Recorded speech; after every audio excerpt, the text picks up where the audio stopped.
Ils ont ri quand il a ramené à la maison le cheval le plus faible de la vente aux enchères. Mais lorsque l'animal s'est agenouillé devant lui au milieu de la foule, personne n'a pu retenir ses larmes. Le soleil déclinait sur les plaines de la Camargue, baignant les marais salants d'une lumière dorée qui transformait les étendues d'eau en miroirs flamboyants. Mathieu Renaud marchait tête baissée dans les rues pavées d'Arles, son corps mince se glissant le long des murs comme une ombre. À 22 ans, il avait perfectionné l'art de l'invisibilité, un talent né de la nécessité plutôt que du choix. Une femme sortant d'une boulangerie leva les yeux, aperçut son visage et détourna rapidement le regard. Mathieu resserra l'écharpe légère autour de son cou, malgré la chaleur de juin, un geste instinctif pour dissimuler ce qu'il ne pourrait jamais cacher entièrement. Les cicatrices profondes qui marquèrent le côté gauche de son visage, vestige d'un incendie qui avait dévoré bien plus que sa peau. Le défiguré, murmuraient les habitants quand il passait. Jamais en face, bien sûr. Les Arlésiens étaient trop polis pour cela. Mais les mots flottaient dans son sillage, aussi tangibles que les parfums de lavande qui imprégnaient l'air estival. 14 années s'étaient écoulées depuis cette nuit où les flammes avaient consumé la caravane de ses parents. 14 années depuis qu'il s'était réveillé orphelin, avec pour seul héritage des cicatrices et les bribes d'une sagesse gitane transmise par sa mère. L'âme d'un cheval parle à ceux qui savent écouter avec le cœur.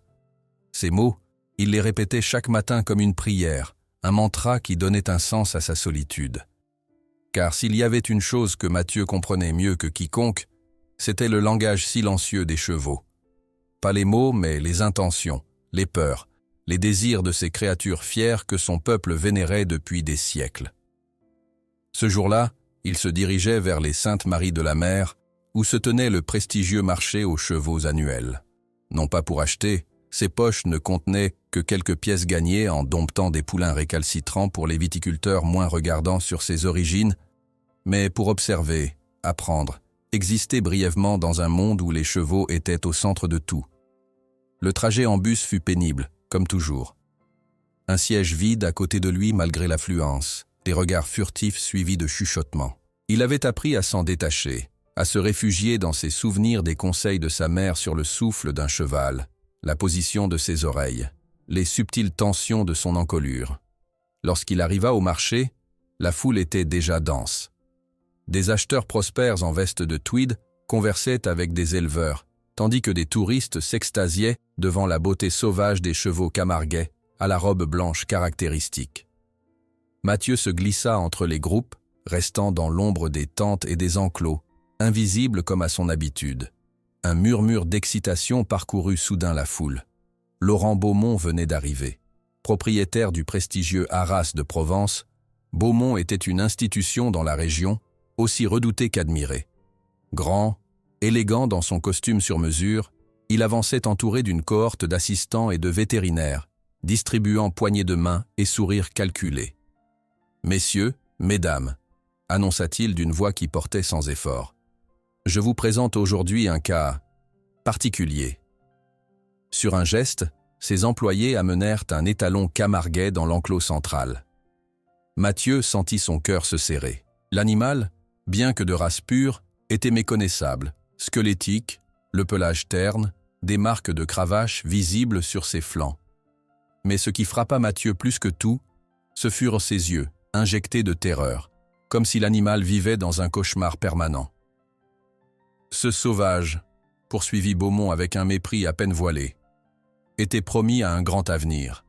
Lignée exceptionnelle, potentiel remarquable. Malheureusement, il s'est avéré intransigeant. Nous avons tout essayé. C'est un cas désespéré, bon uniquement pour l'abattoir. L'étalon s'agitait violemment, se jetant contre les barrières de l'enclos avec une panique qui semblait incontrôlable. Lorsqu'un des palefreniers tenta de l'approcher avec une longe, l'animal se cabra, hennissant d'une manière qui ressemblait davantage à un cri qu'à un son équin. La foule recula, impressionnée par tant de férocité. Quelques acheteurs potentiels, venus par curiosité, secouèrent la tête et s'éloignèrent. « Dommage, mais Beaumont a raison. Cet animal est fini », commenta un homme en costume. Mathieu ne pouvait détacher son regard de l'étalon. Chaque mouvement désespéré de l'animal résonnait en lui comme une douleur physique. Dans ses yeux affolés, il reconnaissait une souffrance qui dépassait la simple peur. C'était un esprit brisé par la cruauté humaine, une âme qui avait cessé de croire en la possibilité de la gentillesse. Sans réfléchir, poussé par une impulsion qu'il ne pouvait expliquer, Mathieu s'avança à travers la foule. Des visages se tournèrent sur son passage, d'abord curieux, puis moqueurs lorsqu'ils remarquaient ses cicatrices. « Regardez, le défiguré va se faire tuer. Le gitan fou croit qu'il peut dompter cette bête? Ça va être amusant. » Les commentaires fusaient, mais Mathieu ne les entendait plus. Il s'approcha de l'enclos, s'arrêtant à quelques mètres de la barrière. L'étalon continuait de s'agiter, mais quelque chose dans son comportement changea subtilement, comme s'il avait détecté une présence différente. Mathieu se contenta de respirer profondément, les épaules détendues, le regard calme. Ses yeux, d'un vert pâle saisissant dans son visage marqué, se fixèrent sur ceux de l'animal. Il ne bougeait pas, ne parlait pas, semblant simplement exister dans le même espace que l'étalon terrorisé. Progressivement, presque imperceptiblement, l'animal ralentit ses mouvements frénétiques. Ses naseaux dilatés aspiraient l'air avec force, cherchant à identifier cette nouvelle odeur, cette présence qui ne dégageait ni peur ni agressivité. « Je te vois », murmura finalement Mathieu, sa voix à peine audible pour les spectateurs les plus proches.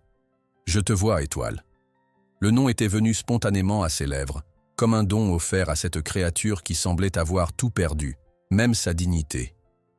L'étalon, Étoile, s'immobilisa un instant, ses oreilles pointées vers l'avant pour la première fois, captant chaque nuance de cette voix étrangement apaisante.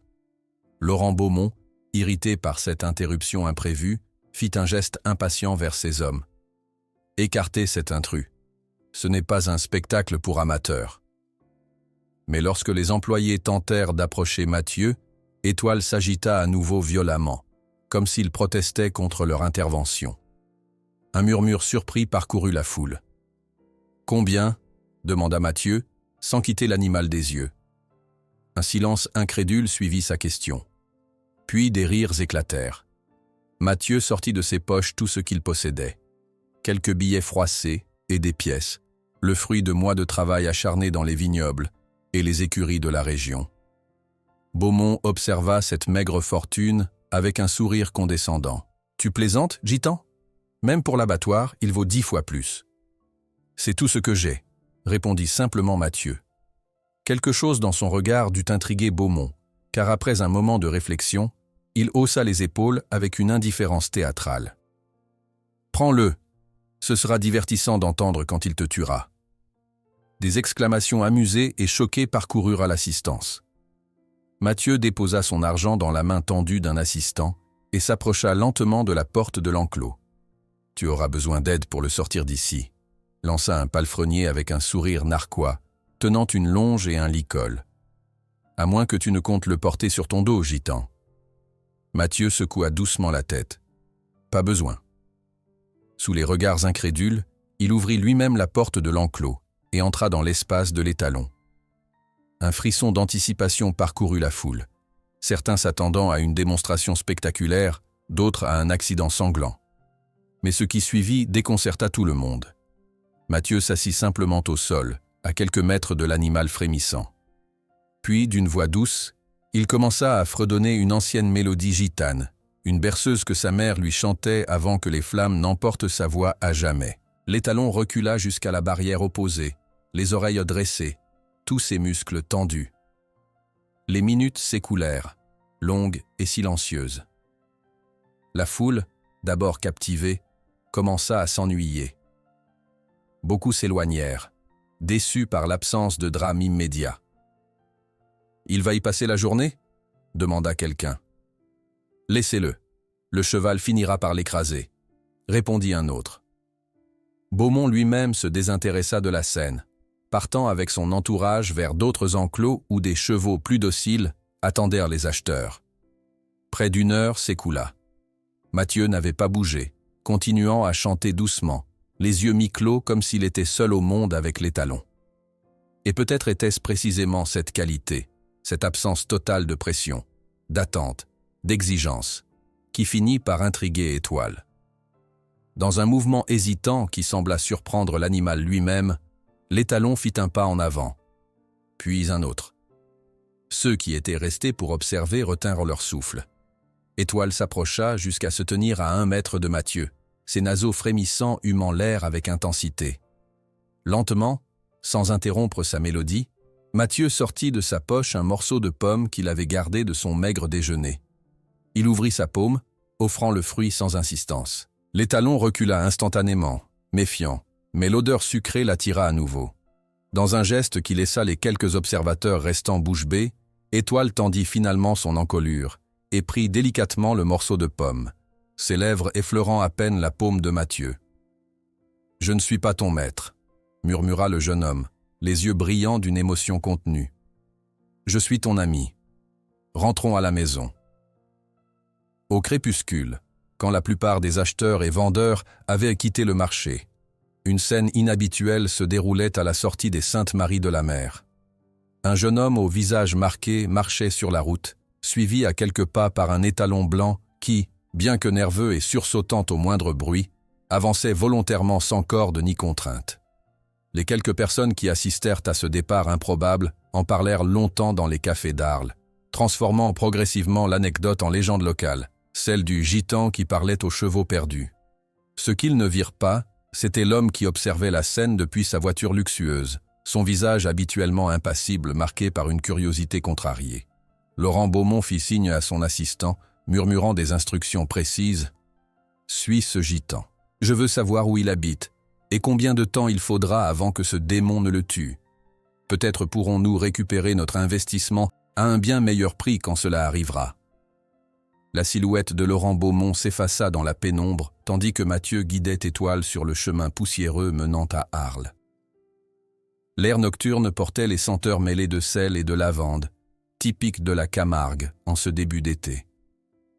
Sous la lumière argentée de la lune, le pelage blanc de l'étalon semblait presque luminescent, contrastant avec les ombres qui dansaient autour d'eux. Mathieu avançait d'un pas mesuré, conscient de la présence nerveuse qui le suivait à quelques mètres. Il ne se retournait pas, ne vérifiait pas si l'animal était toujours là. Il savait que le moindre geste brusque, la moindre tentative de contrôle, briserait le fil invisible qui commençait à les relier. Lorsqu'ils traversèrent les faubourgs d'Arles, des fenêtres se fermèrent sur leur passage. Une femme tira brusquement son enfant à l'intérieur, comme si la vue d'un homme défiguré et d'un cheval sans harnais représentait un danger imminent. Mathieu était habitué à ces réactions, mais ce soir, elle le touchait moins que d'habitude. Son esprit était entièrement focalisé sur l'étalon traumatisé qui, contre toute attente, avait choisi de le suivre. « Doucement », murmura-t-il quand un chat surgit d'une ruelle, provoquant un tressaillement violent chez Étoile. « Ce n'est rien, juste un petit chasseur nocturne. » Sa voix avait un effet apaisant. Les oreilles du cheval, plaquées en arrière par la peur, se redressèrent légèrement, captant le timbre rassurant de ces mots incompréhensibles, mais dénués de menaces. Ils atteignirent donc finalement le petit terrain que Mathieu louait pour une somme modique à un vieux fermier compatissant. Situé en bordure du Rhône, l'endroit n'était guère plus qu'un bout de prairie sauvage avec une cabane délabrée, mais il offrait une vue imprenable sur le fleuve et les étendues marécageuses qui s'étiraient au-delà. Pour Mathieu, c'était un refuge, le seul endroit où il se sentait véritablement chez lui depuis l'incendie qui avait emporté sa famille. Sans précipitation, il ouvrit la barrière de bois branlante qui délimitait sa propriété. Il entra et laissa le portail ouvert, offrant à Étoile la liberté de choisir. L'étalon s'immobilisa, frémissant, ses naseaux dilatés humant l'air chargé d'odeurs nouvelles. « C'est ta maison maintenant, si tu le souhaites, » dit doucement Mathieu. « Tu peux partir. La barrière ne te retiendra pas. » Comme pour illustrer ses propos, il s'éloigna vers la cabane, tournant délibérément le dos à l'animal. Un acte de confiance envers une créature que tous considéraient comme dangereuse. Dans la pénombre, il commença à rassembler des planches et des outils.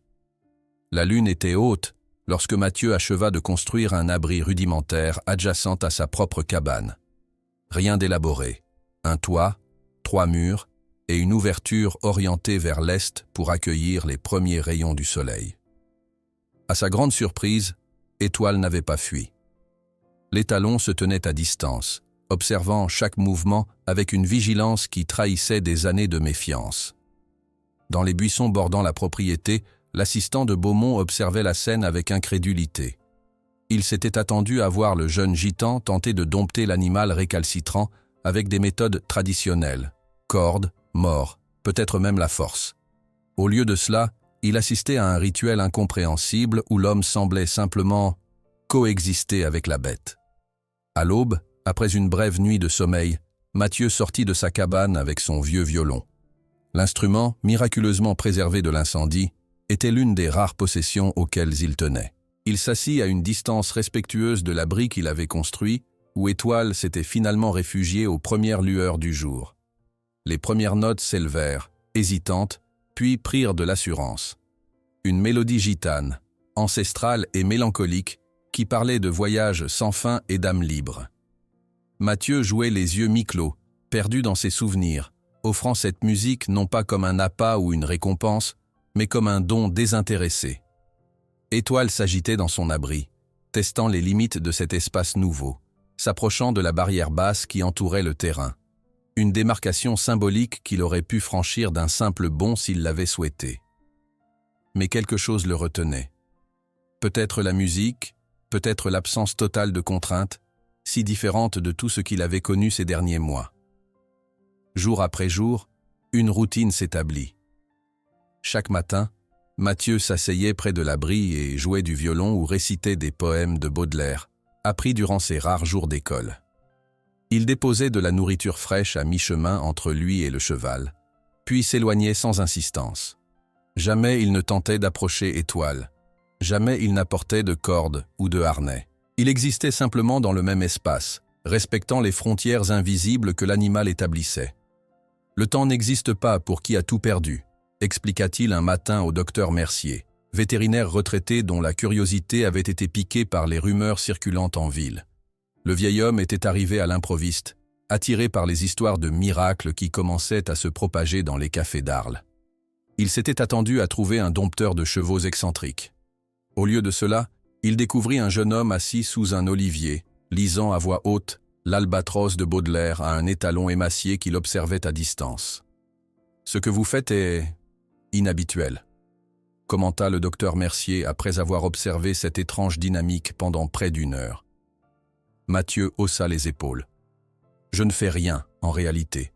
J'attends qu'il soit prêt. » Le vétérinaire examina l'animal de loin, son regard professionnel identifiant les signes de maltraitance que le profane aurait pu manquer. La façon dont Étoile sursautait au moindre bruit soudain, les marques de fouet cicatrisées sur ses flancs, la tension permanente dans ses muscles. « Il a été battu systématiquement », diagnostiqua-t-il, sa voix trahissant son indignation. « Probablement pour avoir refusé d'obéir. C'est un esprit libre qu'on a tenté de briser par la force. »« Comme moi », répondit simplement Mathieu, cette brève réponse révélant plus sur lui-même que n'importe quelle longue confession. Le docteur Mercier observa le jeune homme, remarquant pour la première fois la dignité tranquille qui émanait de lui malgré ses vêtements usés et son visage marqué. Dans ses yeux brillait une intelligence que la pauvreté et le rejet n'avaient donc pas éteinte. « J'ai apporté des médicaments », dit-il en sortant quelques tubes de pommade de sa sacoche, « pour ses blessures. Mais comment comptez-vous les appliquer si vous ne pouvez pas l'approcher ?» Un sourire énigmatique éclaira le visage de Mathieu. Sans répondre directement, il prit l'un des tubes et s'en appliqua sur le bras, là où une égratignure récente, probablement due à la construction de l'abri, formait une ligne rouge sur sa peau bronzée. « Voyez-vous » expliqua-t-il tout en massant doucement la pommade. « Les chevaux apprennent par l'observation. Ils me regardent en permanence, même quand ils semblent m'ignorer. » Le vétérinaire hocha la tête, comprenant soudain la méthode non conventionnelle du jeune homme. Il ne forçait pas l'animal à accepter les soins. Il lui montrait que ces soins étaient bénéfiques. « C'est de la patience que vous avez, jeune homme », murmura-t-il, impressionné malgré son scepticisme initial. Une patience que peu d'hommes possèdent. Lorsque le docteur Mercier repartit ce jour-là, il laissa derrière lui les médicaments et quelque chose de plus précieux encore. La promesse de revenir. Pour Mathieu, habitué à la solitude imposée par sa différence, cette simple manifestation d'intérêt représentait un trésor inestimable. Les jours se transformèrent en semaines. Progressivement, presque imperceptiblement, Étoile changea. Son pelage retrouva un peu de son éclat d'antan. Ses côtes, autrefois saillantes, commencèrent à se recouvrir de chair. Mais plus remarquable encore était l'évolution de son regard. La terreur permanente cédait lentement la place à une méfiance vigilante, puis à une curiosité prudente. Une après-midi pluvieuse marqua une étape significative dans leur relation. Mathieu jouait du violon sous l'auvent de sa cabane, à l'abri des gouttes qui tambourinaient sur le toit de tôle. Étoile, restée dans son abri ouvert, recevait les éclaboussures portées par le vent. Après une hésitation visible comme s'il menait un combat intérieur, l'étalon quitta son refuge habituel et s'approcha lentement de l'entrée de la cabane de Mathieu. Il s'arrêta à quelques mètres, tremblant non de peur mais d'indécision. Mathieu continua à jouer, feignant de ne pas remarquer ce pas décisif, offrant à l'animal l'espace émotionnel nécessaire pour faire son choix. Finalement, Étoile fit un dernier pas, plaçant sa tête à l'abri, sous le même toit que cet humain étrange qui ne demandait rien. Dans le regard du cheval brillait non seulement le désir d'échapper à la pluie, mais aussi, peut-être, le début d'une connexion.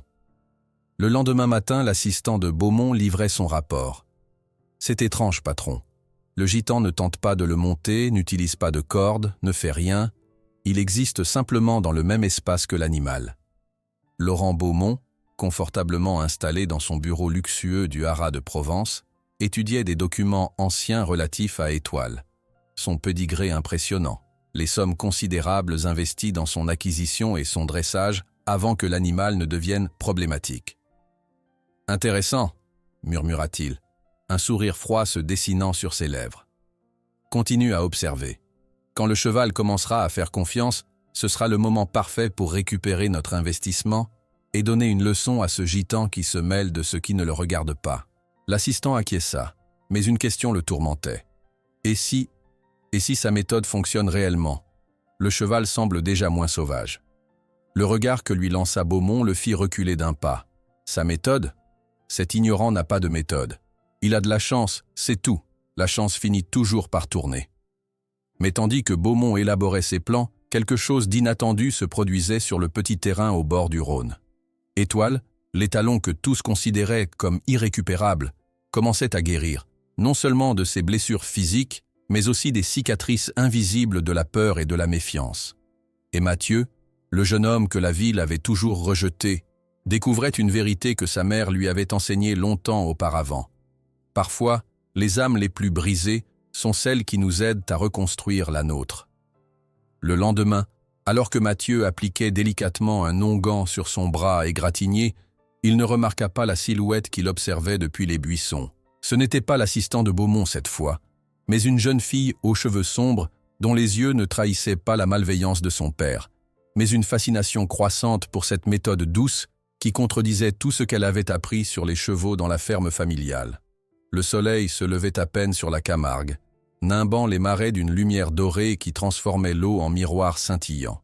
Depuis 3 semaines maintenant, Étoile partageait l'espace modeste de Mathieu. Les changements, bien que subtils, étaient indéniables.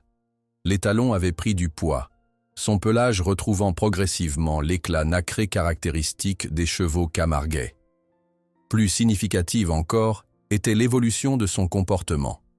Il ne sursautait plus au moindre bruit et s'approchait désormais à quelques mètres de Mathieu pour accepter sa nourriture. Ce matin-là, Mathieu observait l'animal brouter paisiblement l'herbe fraîche. La méfiance persistait dans ses yeux sombres, mais elle n'était plus teintée de cette terreur qui l'habitait lors de leur première rencontre.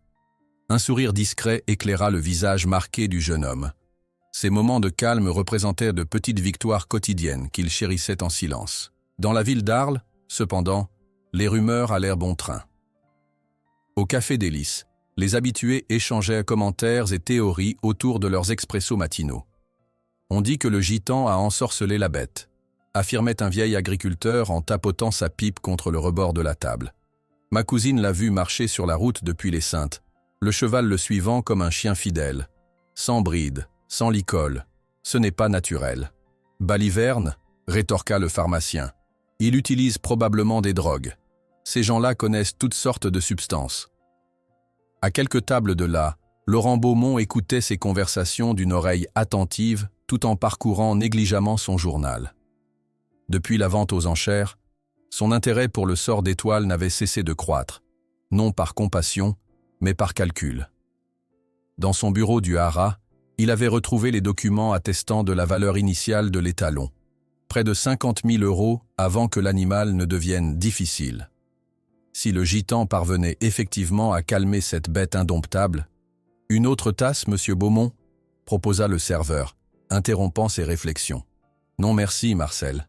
Dites-moi plutôt, vous connaissez ce jeune homme, celui avec les cicatrices qui a acheté mon cheval? Tout le monde en parle. » Le serveur jeta un regard nerveux autour de lui avant de se pencher. « Mathieu Renaud, monsieur. Un gitan qui vit seul au bord du fleuve. Les gens le tiennent à distance, vous comprenez, avec son visage et ses origines. » Beaumont hocha la tête, son expression impassible masquant le plan qui prenait forme dans son esprit. 1 heure plus tard, son imposante Mercedes noire s'engageait sur le chemin poussiéreux menant à la propriété de Mathieu, suivi de 2 hommes musclés dans un véhicule tout-terrain. Mathieu était assis sous un olivier, récitant tranquillement l'invitation au voyage de Baudelaire, lorsque le bruit des moteurs brisa la quiétude de l'endroit. Étoile, qui paissait à une vingtaine de mètres, releva brusquement la tête, tous ses muscles tendus dans une posture d'alerte. Mathieu se leva lentement, ressentant instinctivement le danger avant même d'apercevoir les véhicules. Laurent Beaumont descendit de voiture avec l'aisance d'un homme habitué à être craint et respecté. Son costume impeccable et ses chaussures italiennes semblaient incongrus dans ce décor rustique. « Monsieur Renaud », salua-t-il avec une politesse feinte, « je vois que notre ami commun se porte mieux. » Mathieu ne répondit pas immédiatement, observant les 2 hommes qui encadraient désormais Beaumont, manifestement des employés du Haras, leur posture trahissant une tension prête à se transformer en violence si nécessaire. « Que voulez-vous » demanda finalement Mathieu, sa voix calme contrastant avec l'anxiété qui l'envahissait. Beaumont écarta les bras dans un geste qui se voulait conciliant. « Vous félicitez, bien sûr. Vous avez accompli en quelques semaines ce que mes meilleurs palefreniers n'ont pu faire en moi. L'animal semble apaisé. » À ces mots, Étoile s'était rapproché de Mathieu, comme s'il percevait la tension grandissante. Il se tenait maintenant à quelques mètres derrière le jeune homme, ses naseaux dilatés captant l'odeur des visiteurs. « Je vous propose un marché équitable, » poursuivit Beaumont, sortant de sa poche une enveloppe qu'il agita légèrement. « 10 fois ce que vous avez payé. Une belle somme pour quelqu'un dans votre situation. » Le sous-entendu était clair. Mathieu vivait dans la précarité, et une telle somme représentait plus d'argent qu'il n'en avait jamais possédé. Pourtant, il secoua doucement la tête. Il n'est pas à vendre. Ce n'est pas une propriété. C'est un être vivant. Le sourire de Beaumont se figea, son regard s'assombrissant dangereusement. « Soyez raisonnable, dit-on. Cet animal vaut une fortune maintenant qu'il est calmé. Je peux le dresser correctement à présent. » Le dresser comme avant ? La voix de Mathieu restait douce, mais chargée d'une fermeté nouvelle. « Il porte encore les marques de votre dressage. » Les 2 hommes s'avancèrent d'un pas, mais Beaumont les arrêta d'un geste. Son visage affichait maintenant une colère à peine contenue. « Vous regretterez ce refus, monsieur Renaud. Cette ville n'est pas tendre avec ceux qui défient ses notables. » Sur ces paroles, il tourna les talons, remontant dans sa voiture avec une dernière remarque lancée par la fenêtre. « Réfléchissez à mon offre. Elle ne restera pas éternellement sur la table. » Quand les véhicules disparurent dans un nuage de poussière, Mathieu laissa échapper un long soupir. Il se tourna vers Étoile qui, étonnamment, s'était encore rapproché, comme pour lui offrir un soutien silencieux. « Nous venons de nous faire un ennemi puissant, mon ami, » murmura-t-il en tendant lentement la main vers l'animal sans le toucher. « Mais nous resterons ensemble, je te le promets. » La menace de Beaumont ne tarda pas à se concrétiser. Le lendemain matin, Mathieu découvrit son mur extérieur couvert d'inscriptions haineuses. « Gitane voleur, sorcier, dégage avec ton démon. » À la boulangerie du village, le propriétaire refusa de le servir, prétextant être en rupture de stock malgré les étagères visiblement garnies.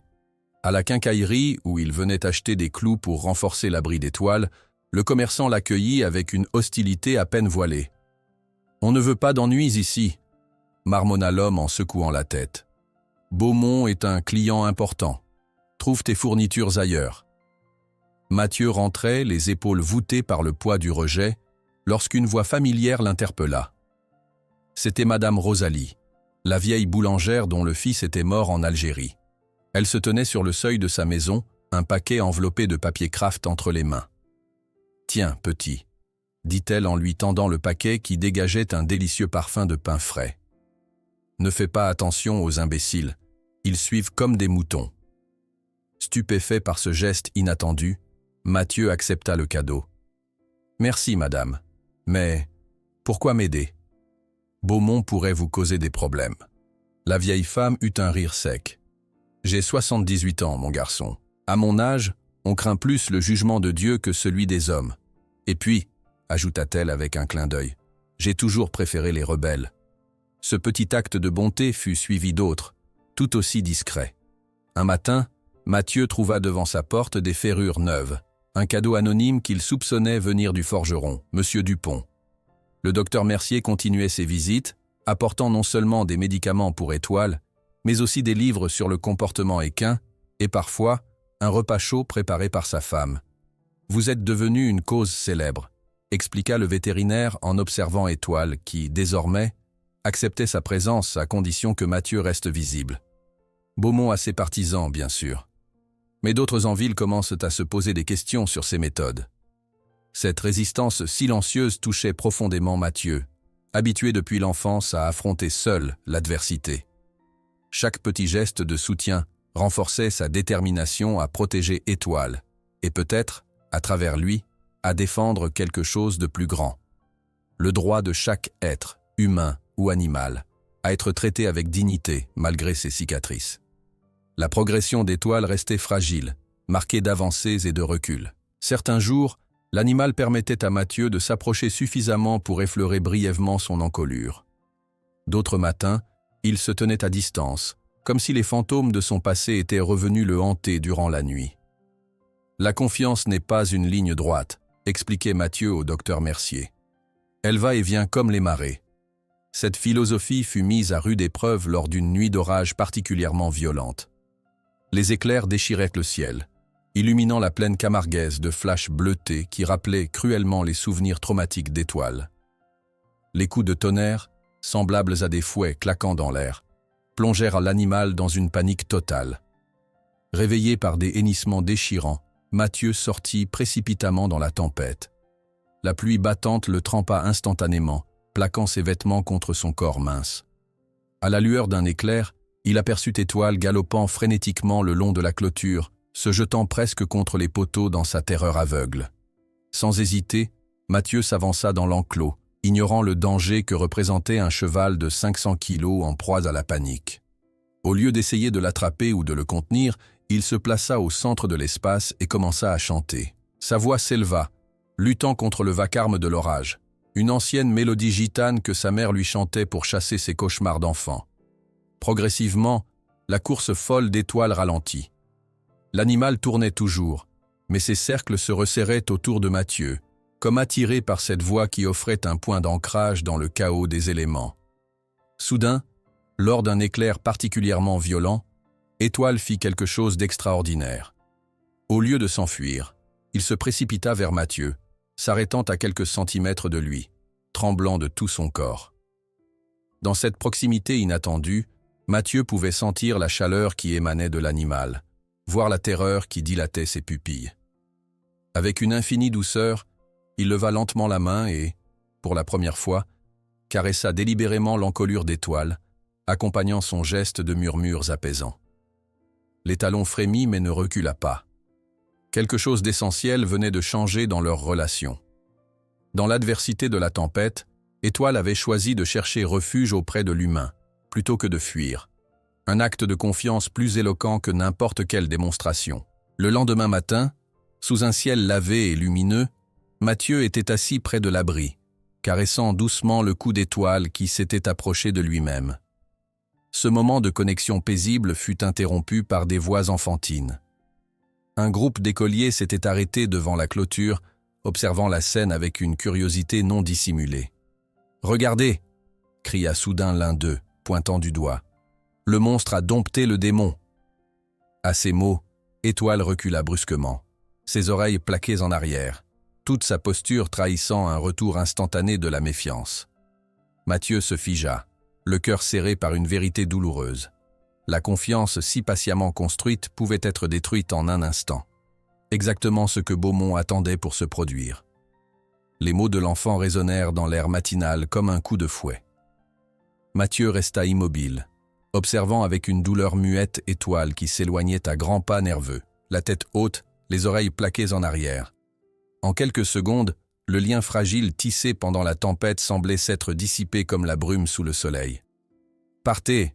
dit-il aux enfants sans se retourner, sa voix calme malgré la frustration qui lui nouait la gorge. « S'il vous plaît. » Les écoliers s'enfuirent en riant, inconscients du mal qu'ils venaient de causer. Mathieu soupira profondément, passant une main lasse sur son visage marqué. Ce recul était prévisible, il l'avait même anticipé, mais le constater restait douloureux.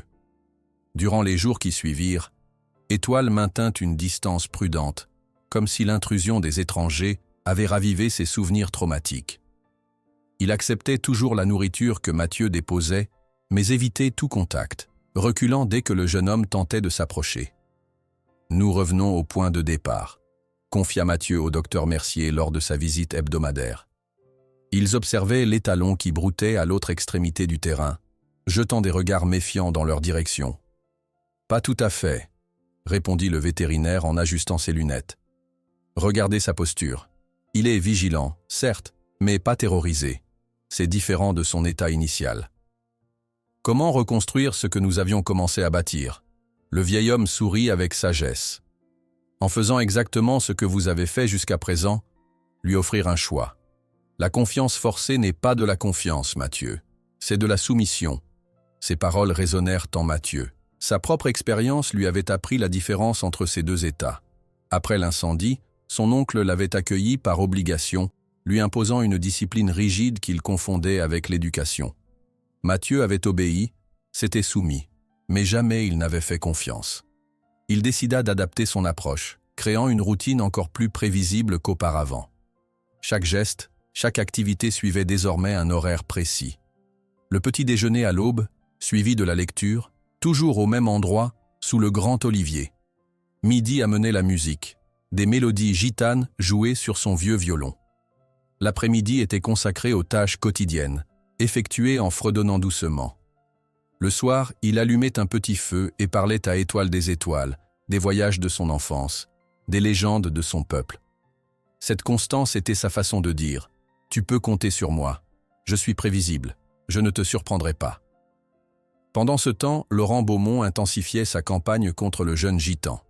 Dans les cafés d'Arles, il partageait des anecdotes sur les pratiques douteuses des Romanichels, avec les chevaux, insinuant que Mathieu utilisait des herbes mystérieuses, peut-être même des drogues, pour contrôler l'animal. « Mon père était magistrat », confia-t-il un soir au commissaire local autour d'un cognac. Il me racontait comment ces gens-là ont toujours utilisé des substances pour dresser les animaux. Des méthodes ancestrales, vous comprenez, qui échappent à notre réglementation moderne. Ces insinuations trouvaient un terrain fertile parmi les habitants les plus conservateurs, ceux qui voyaient déjà d'un mauvais œil ce jeune homme défiguré vivant en marge de la société. Des rumeurs circulaient. Mathieu pratiquait la magie noire gitane. Il avait conclu un pacte avec des forces occultes. Il préparait une vengeance contre la ville qu'il avait rejetée. Le docteur Mercier tenta de contrer ces allégations en partageant ses observations professionnelles. Mais sa voix était souvent noyée dans le flot de suspicion. « Ce que je vois est l'opposé de la cruauté », insistait-il. « C'est une approche basée sur le respect de l'animal. » Un matin pluvieux, alors que Mathieu démêlait soigneusement sa longue chevelure noire devant le miroir ébréché de sa cabane, des coups autoritaires résonnèrent à sa porte. Dehors se tenaient 2 gendarmes accompagnés d'un assistant de Beaumont. « Mathieu Renaud ?» demanda le plus âgé des officiers, consultant un document officiel. « Nous avons ici une ordonnance concernant un cheval prétendument obtenu de manière frauduleuse. » Le jeune homme sentit son cœur s'accélérer, mais garda une expression impassible. « De quoi s'agit-il exactement » L'assistant de Beaumont s'avança, brandissant des papiers. Ces documents prouvent que l'étalon Camarguais en votre possession a été acquis pour plusieurs milliers d'euros par le Haras de Provence avant la vente aux enchères. Monsieur Beaumont demande sa restitution immédiate. Les deux gendarmes semblaient mal à l'aise, comme s'ils exécutaient une mission qu'ils désapprouvaient. L'un d'eux jeta un regard vers Étoile qui, alerté par les voix étrangères, s'était figé au milieu du pré, tous ses muscles tendus. « Il y a une procédure à suivre », précisa le plus jeune officier. « Vous avez 48 heures pour contester ou… » Il n'eut pas le temps de terminer sa phrase. Derrière eux, un bruit de métal froissé et un hennissement déchirant retentirent. Étoile, paniqué par la présence des uniformes et des cordes que portait l'assistant de Beaumont, venait de se jeter violemment contre la clôture. Mathieu se précipita, le cœur battant. L'étalon se débattait, une jambe avant coincée dans le grillage tordu.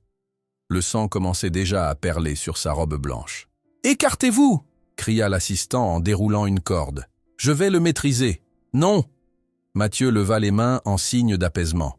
« Vous allez aggraver sa panique. Laissez-moi faire. » À cet instant providentiel, la voiture du docteur Mercier apparut sur le chemin poussiéreux. Le vétérinaire, comprenant immédiatement la situation, s'interposa avec l'autorité que lui conféraient de ses cheveux blancs et sa réputation. « Messieurs, » déclara-t-il en examinant rapidement les documents, « ces papiers nécessitent une vérification approfondie. Je connais personnellement le juge Laval qui sera intéressé par certaines irrégularités que je remarque ici. » Cette mention d'un magistrat respecté fit hésiter les gendarmes. Après un bref conciliabule, ils décidèrent de reporter l'opération, promettant de revenir avec des ordres plus précis. « Ce n'est que partie remise », lança l'assistant de Beaumont en remontant dans sa voiture. « Préparez-vous à dire adieu à votre bête. » Quand ils furent enfin seuls, Mathieu se tourna vers la blessure d'Étoile avec désespoir. La coupure sur sa jambe n'était pas profonde, mais nécessitait des soins immédiats.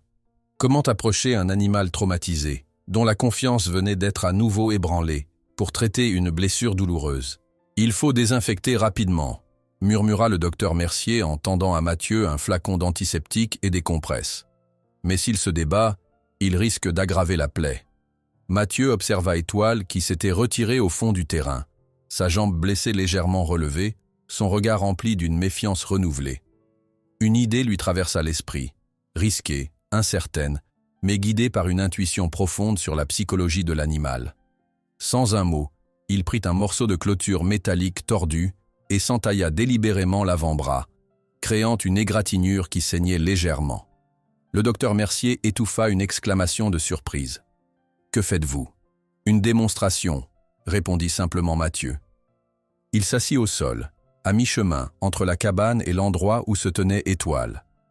Lentement, méthodiquement, il commença à nettoyer sa propre blessure avec l'antiseptique, grimaçant légèrement à la sensation de brûlure. Tout en procédant, il fredonnait la mélodie qui avait apaisé l'étalon durant l'orage. Le docteur Mercier observait, fasciné, comprenant progressivement la stratégie. Étoile, malgré sa méfiance, ne pouvait s'empêcher de regarder ce rituel étrange. Sa curiosité naturelle combattait sa peur. « Les chevaux sont des animaux d'imitation », expliqua doucement Mathieu sans interrompre ses gestes. « Et celui-ci est particulièrement intelligent. » Pendant près d'une heure, il répéta le processus, nettoyant sa blessure, appliquant un onguent apaisant, tout en maintenant un monologue tranquille. Il racontait à Étoile l'histoire de ses propres cicatrices, comment les flammes avaient dévoré sa famille, comment la douleur physique n'était rien comparée à celle de la solitude qui avait suivi. « Nous portons nos blessures différemment, toi et moi, » murmurait-il. « Les miennes sont visibles, les tiennes cachées sous ta beauté. Mais elles nous définissent tous deux aux yeux des autres. » Progressivement, presque imperceptiblement, Étoile se rapprocha. Pas directement, mais en décrivant des cercles de plus en plus serrés autour de Mathieu. Le docteur Mercier, assis à distance, retenait son souffle. Finalement, l'étalon s'immobilisa à quelques pas de Mathieu. Il reniflait l'air, captant l'odeur de l'antiseptique et de l'onguent. Dans ses yeux brillait non plus la terreur, mais une curiosité prudente mêlée de douleur. « Tu vois ?» dit doucement Mathieu en montrant son bras. « Ça fait mal, puis ça guérit. C'est toujours ainsi. » Avec une lenteur délibérée, Il déposa au sol le flacon d'onguent et s'écarta légèrement, offrant à Étoile l'espace pour s'approcher davantage. Ce qui se produisit ensuite émut profondément le vieux vétérinaire. L'étalon fit un dernier pas vers Mathieu et, dans un geste d'une confiance bouleversante, tendit sa jambe blessée, comme pour dire « Aide-moi aussi ».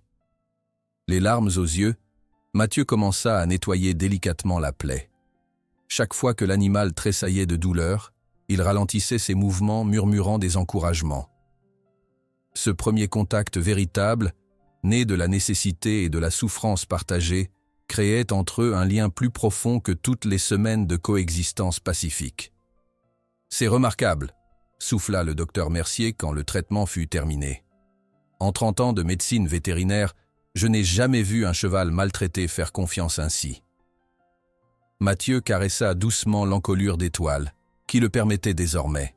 « Ce n'est pas à moi qu'il fait confiance », expliqua-t-il. « C'est à sa propre capacité de guérison qu'il recommence à croire. » Le lendemain matin, alors que Mathieu vérifiait la blessure d'Étoile qui cicatrisait proprement, il ne remarqua pas immédiatement la silhouette élancée qu'il observait depuis les buissons. Une jeune fille aux longs cheveux bruns suivait chacun de ses gestes avec une fascination non dissimulée. Ce n'était pas la première fois que Sophie Beaumont venait observer secrètement les méthodes du jeune gitan. Mais cette fois, son regard ne trahissait pas la malveillance de son père, mais une admiration croissante pour cette approche douce qui contredisait tout ce qu'elle avait appris sur les chevaux dans la ferme familiale. Le bruissement des feuilles trahit une présence. Mathieu releva la tête, ses doigts s'immobilisant sur la jambe d'Étoile qu'il examinait avec satisfaction. La blessure cicatrisait proprement, formant une fine ligne rose sur le blanc immaculé du pelage. Un mouvement furtif attira son attention vers les buissons qui bordèrent sa propriété. Cette fois, il était certain de ne pas avoir imaginé ce frémissement suspect. « Qui est là ?» appela-t-il doucement, se redressant avec des gestes mesurés pour ne pas effrayer Étoile. Le silence lui répondit d'abord, puis les branches s'écartèrent, révélant une silhouette mince. Une jeune fille émergea des fourrés, ses longs cheveux bruns encadrant un visage aux traits délicats marqués par l'appréhension. Mathieu la reconnut immédiatement. Sophie Beaumont, la fille de Laurent. Il l'avait aperçue quelquefois au marché d'Arles, toujours escortée par un chauffeur ou une gouvernante, vêtue d'habits coûteux qui contrastaient violemment avec les siens. « Votre père sait que vous êtes ici, mademoiselle Beaumont ?» demanda Mathieu, maintenant une distance respectueuse. La jeune fille, qui devait avoir 16 ou 17 ans, secoua la tête. Ses yeux, contrairement à ceux de son père, ne reflétaient ni mépris ni arrogance, seulement une curiosité intense mêlée d'incertitude.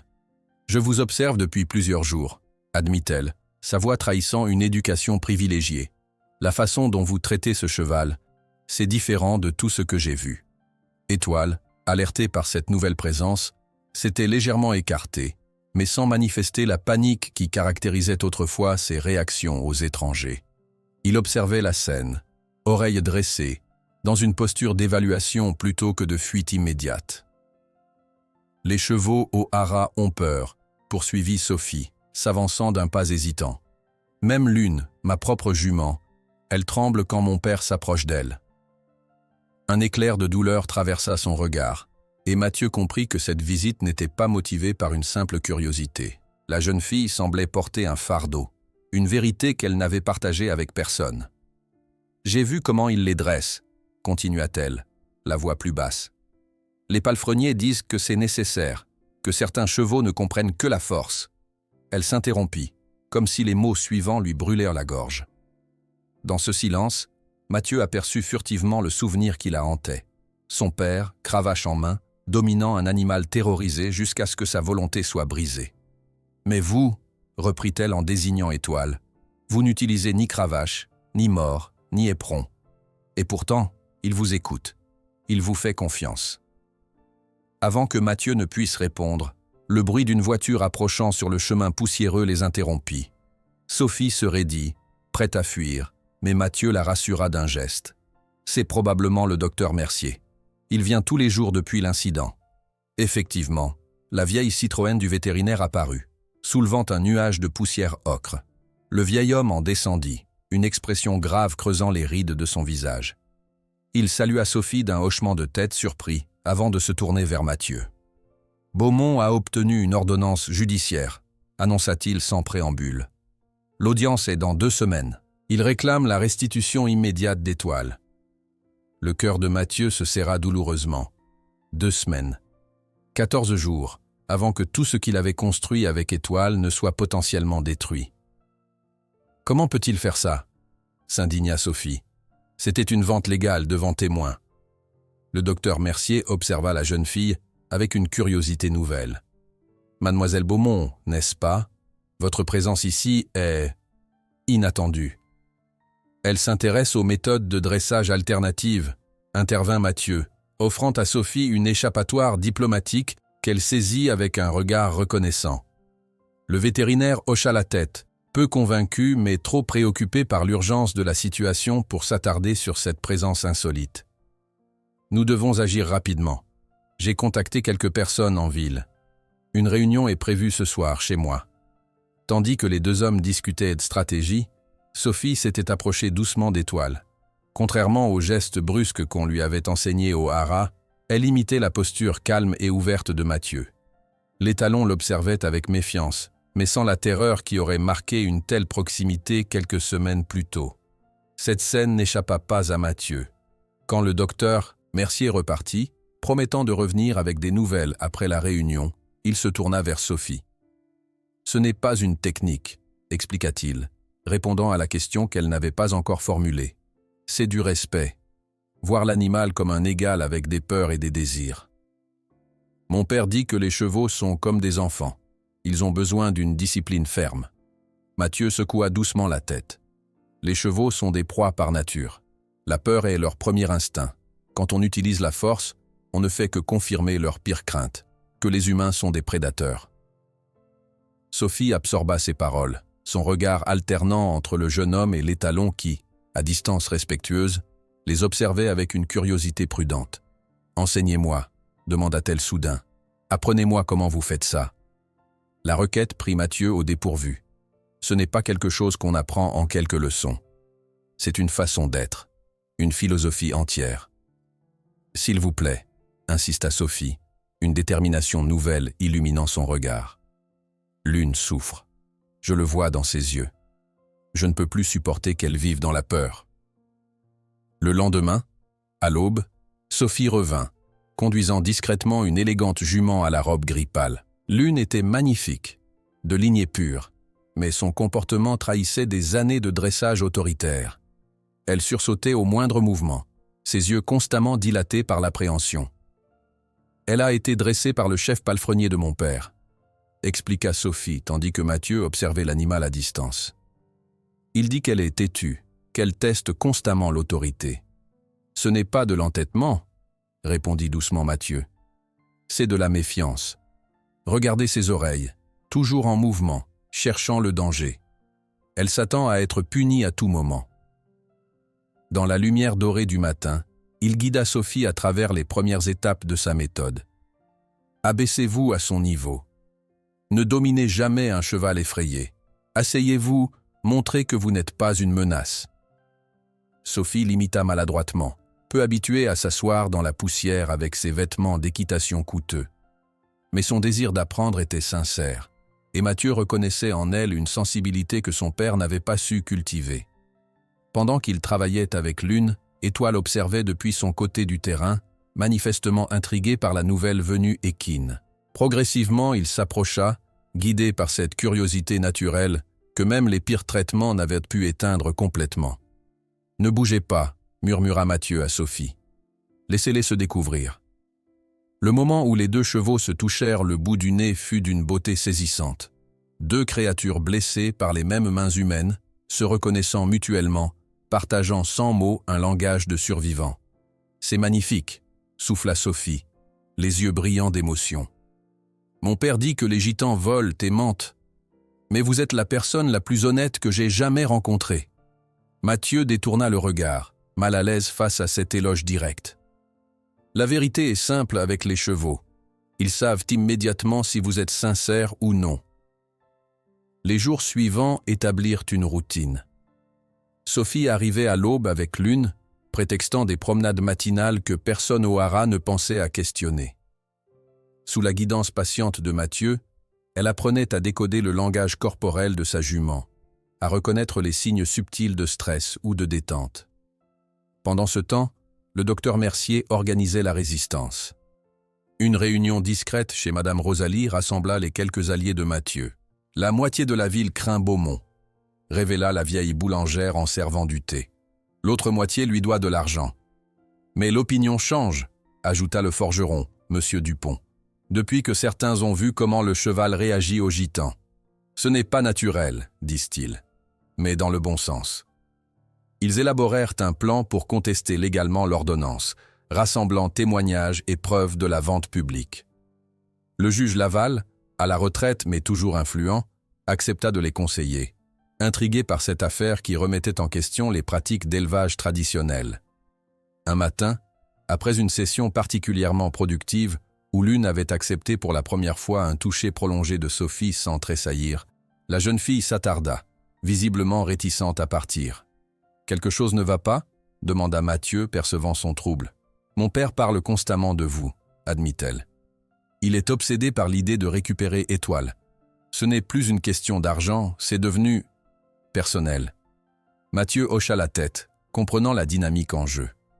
Pour un homme comme Beaumont, habitué à imposer sa volonté, l'affront était intolérable. Ce n'était plus le cheval qu'il voulait, mais la soumission du gitan qui avait osé le défier. « Soyez prudente », conseilla-t-il à Sophie. « Votre père ne doit pas découvrir que vous venez ici. » Elle lui adressa un sourire triste. « Il ne me remarque presque jamais, sauf pour critiquer mon équitation ou ma posture. Pour lui, je suis comme ses chevaux, un investissement qui doit porter ses fruits. » Cette confidence bouleversa Mathieu plus qu'il ne voulait l'admettre. Dans les yeux de Sophie, il reconnaissait une solitude familière, une blessure différente de la sienne mais tout aussi profonde. Ce jour-là, quand elle repartit avec Lune, une transformation subtile s'était opérée entre les deux chevaux. Étoile accompagna la jument jusqu'à la limite du terrain, hennissant doucement comme pour lui dire au revoir. Dans ce geste spontané, Mathieu vit la preuve que les cicatrices les plus profondes pouvaient guérir avec suffisamment de patience et d'amour. Le soleil déclinait lorsque Sophie rentra au haras de Provence, guidant Lune le long des chemins forestiers pour éviter d'être vue. Elle ne remarqua pas immédiatement la silhouette imposante qui l'attendait près des écuries. Laurent Beaumont se tenait là, le visage fermé, examinant sa montre avec une irritation manifeste. « Où étais-tu avec Lune toute la matinée ?» demanda-t-il sèchement, ses yeux scrutant sa fille avec suspicion. Sophie ouvrit la bouche pour inventer une excuse, mais son père s'était déjà approché de la jument, humant l'air autour d'elle avec une expression de plus en plus sombre. Ses doigts trouvèrent dans la crinière de Lune quelques brins de lavande, le même parfum d'huile essentielle que Mathieu utilisait pour apaiser Étoile. Les yeux de Laurent s'étrécirent dangereusement, la compréhension et la fureur assombrissant son visage. « Tu étais avec ce gitan, n'est-ce pas ?» Sa voix, basse et contrôlée, contenait une menace qui glaça le sang de Sophie. Le visage de Sophie se figea sous le regard accusateur de son père. Elle ne pouvait nier l'évidence. L'odeur de lavande imprégnant la crinière de Lune la trahissait aussi sûrement qu'un aveu. « Père, je peux expliquer, » commença-t-elle, sa voix tremblant légèrement malgré ses efforts pour paraître assurée. Laurent Beaumont leva une main pour l'interrompre, ce geste simple portant toute l'autorité à laquelle sa fille avait été conditionnée à obéir.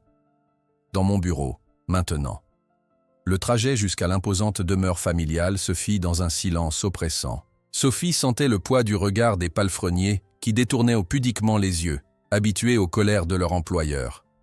Une fois la lourde porte du bureau refermée, Laurent Beaumont explosa. « Tu as fraternisé avec ce gitan, cette racaille qui me défie ouvertement. » Sa voix résonnait contre les murs lambrissés de chêne, faisant trembler les trophées équestres qui témoignaient de sa domination sur le monde hippique régional. « As-tu la moindre idée de ce que tu as fait ? Tu as déshonoré cette famille ?» Sophie, qui n'avait jamais osé tenir tête à son père auparavant, sentit une indignation nouvelle monter en elle. « Il ne fait pas de mal aux chevaux comme nous le faisons, père. Ces méthodes fonctionnent sans violence, sans peur. »« Ces méthodes » cracha Laurent avec dédain. « Ce ne sont que des tours de passe-passe, des superstitions gitanes pour impressionner les naïfs comme toi.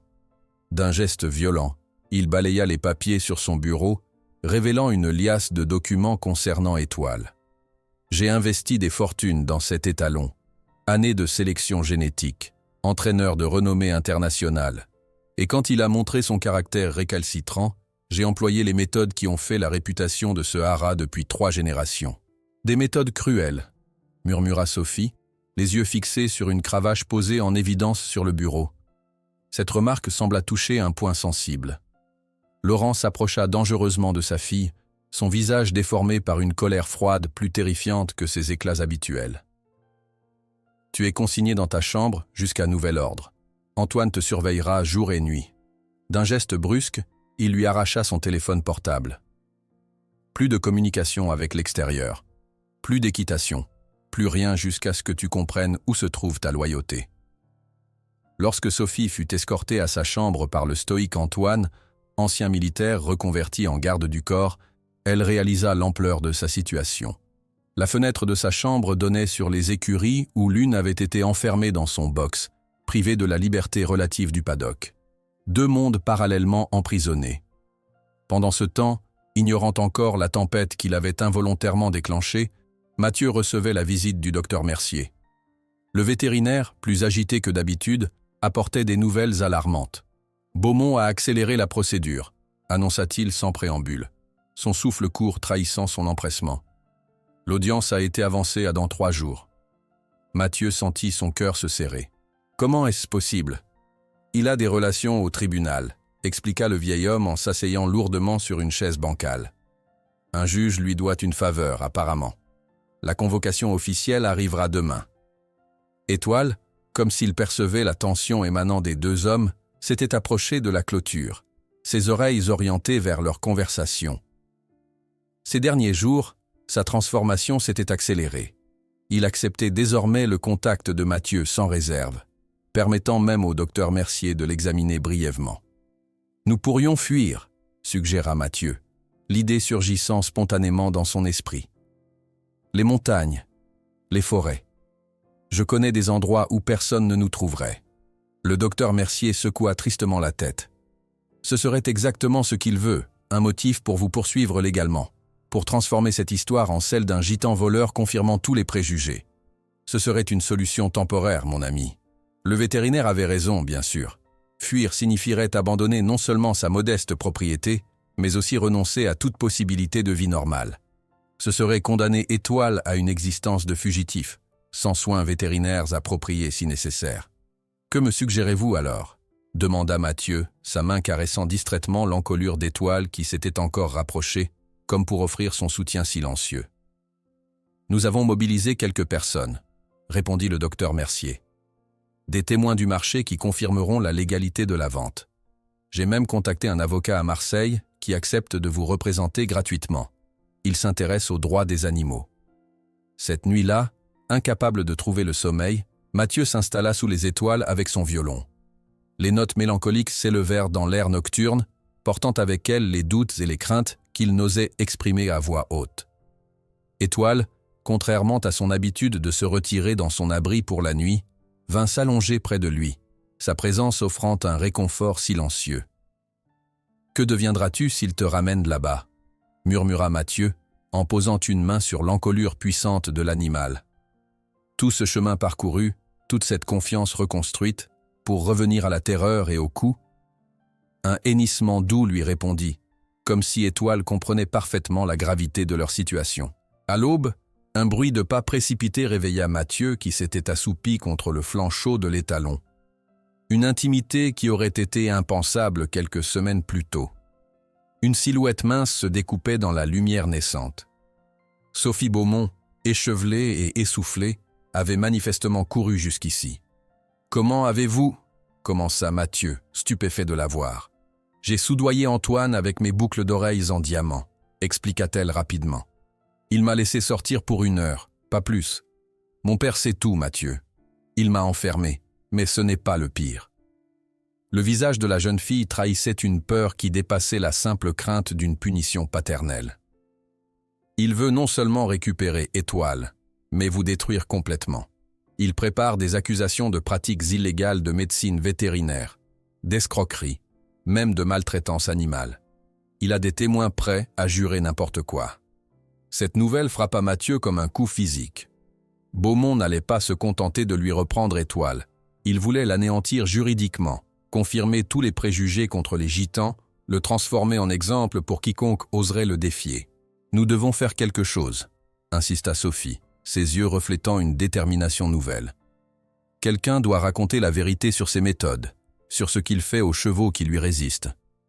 Tandis qu'ils discutaient des options limitées qui s'offraient à eux, une autre visite inattendue se présentait à la modeste propriété.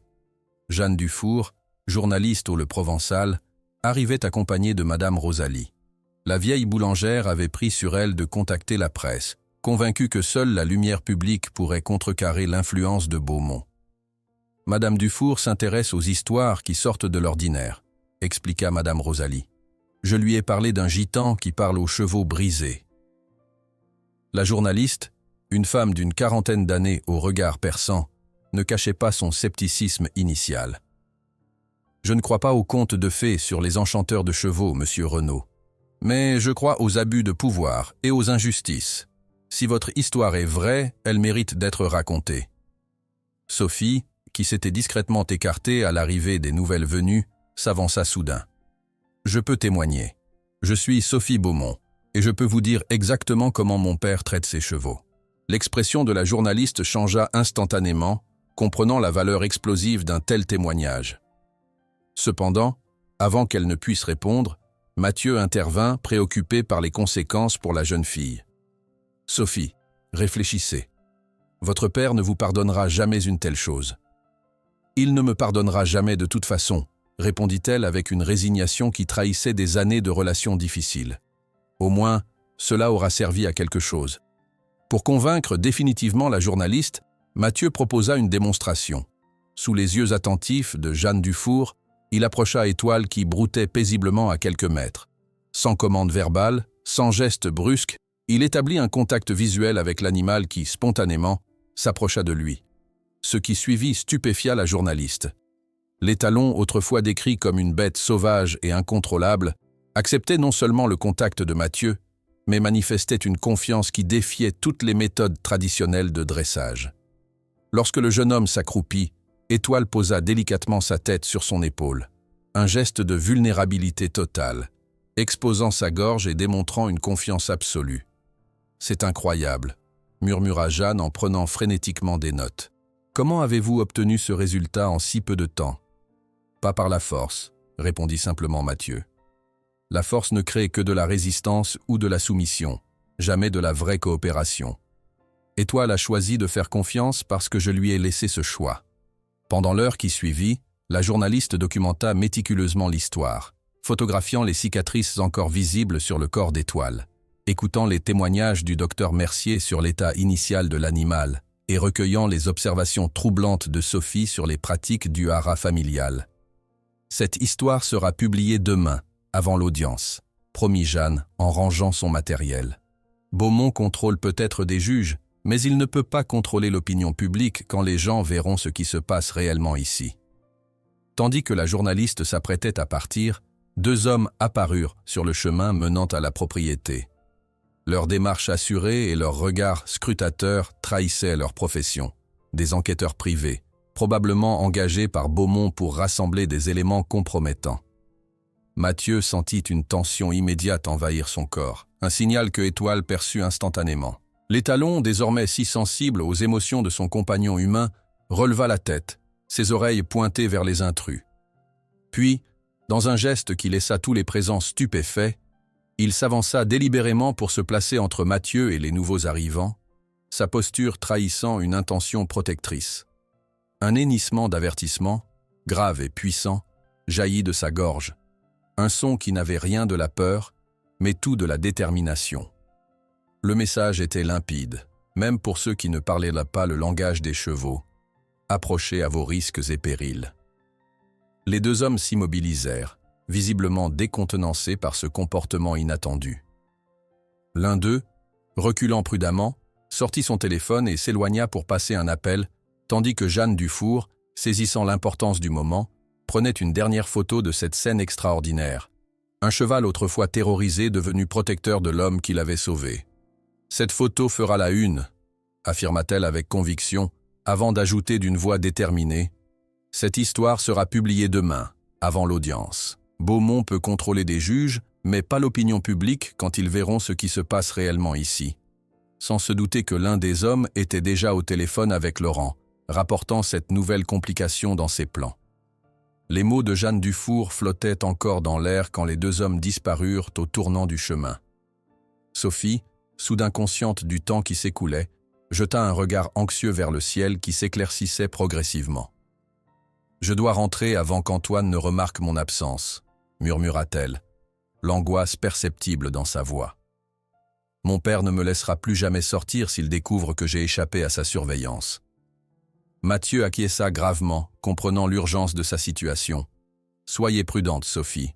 Votre père est dangereux quand il se sent défié. » La jeune fille s'éloigna rapidement, empruntant un sentier forestier qui lui permettrait de regagner le haras discrètement. Le soleil n'était pas encore complètement levé sur la Camargue, mais déjà, le destin s'était mis en marche. Le lendemain matin, dès l'aube, une effervescence inhabituelle agitait les rues d'Arles. Devant les kiosques à journaux, des files se formaient, phénomène rare à l'ère du numérique. Le Provençal avait été distribué plus tôt que d'habitude, et sa une provoquait l'étonnement général. Sous le titre « Le susurrau du gitan », comment un jeune rejeté a enseigné la compassion à une ville entière, s'étalait la photographie saisissante d'étoiles protégeant Mathieu, son port de tête fière, ses yeux désormais emplis non plus de terreur, mais de détermination. À l'intérieur, sur 2 pages complètes, Jeanne Dufour avait déployé un reportage minutieux, alternant témoignages, photographies comparatives montrant l'évolution physique d'étoiles et analyses d'experts en comportement équin validant l'approche non conventionnelle de Mathieu. Plus damnable encore pour Laurent Beaumont, l'article mentionnait des sources internes au Haras de Provence, décrivant des méthodes de dressage controversées. Au Haras de Provence, le journal fut déposé sur la table du petit déjeuner comme chaque matin. Laurent Beaumont, vêtu de sa robe de chambre en cachemire, s'étouffa avec son café en découvrant la une. Ses doigts se crispèrent sur le papier, le froissant sous la pression de sa rage contenue. Ses yeux balayèrent l'article, s'arrêtant sur certains passages qui le faisaient blêmir davantage. « Comment ont-ils osé » siffla-t-il entre ses dents, son regard s'attardant sur une photo où Sophie apparaissait en arrière-plan, partiellement floue mais reconnaissable.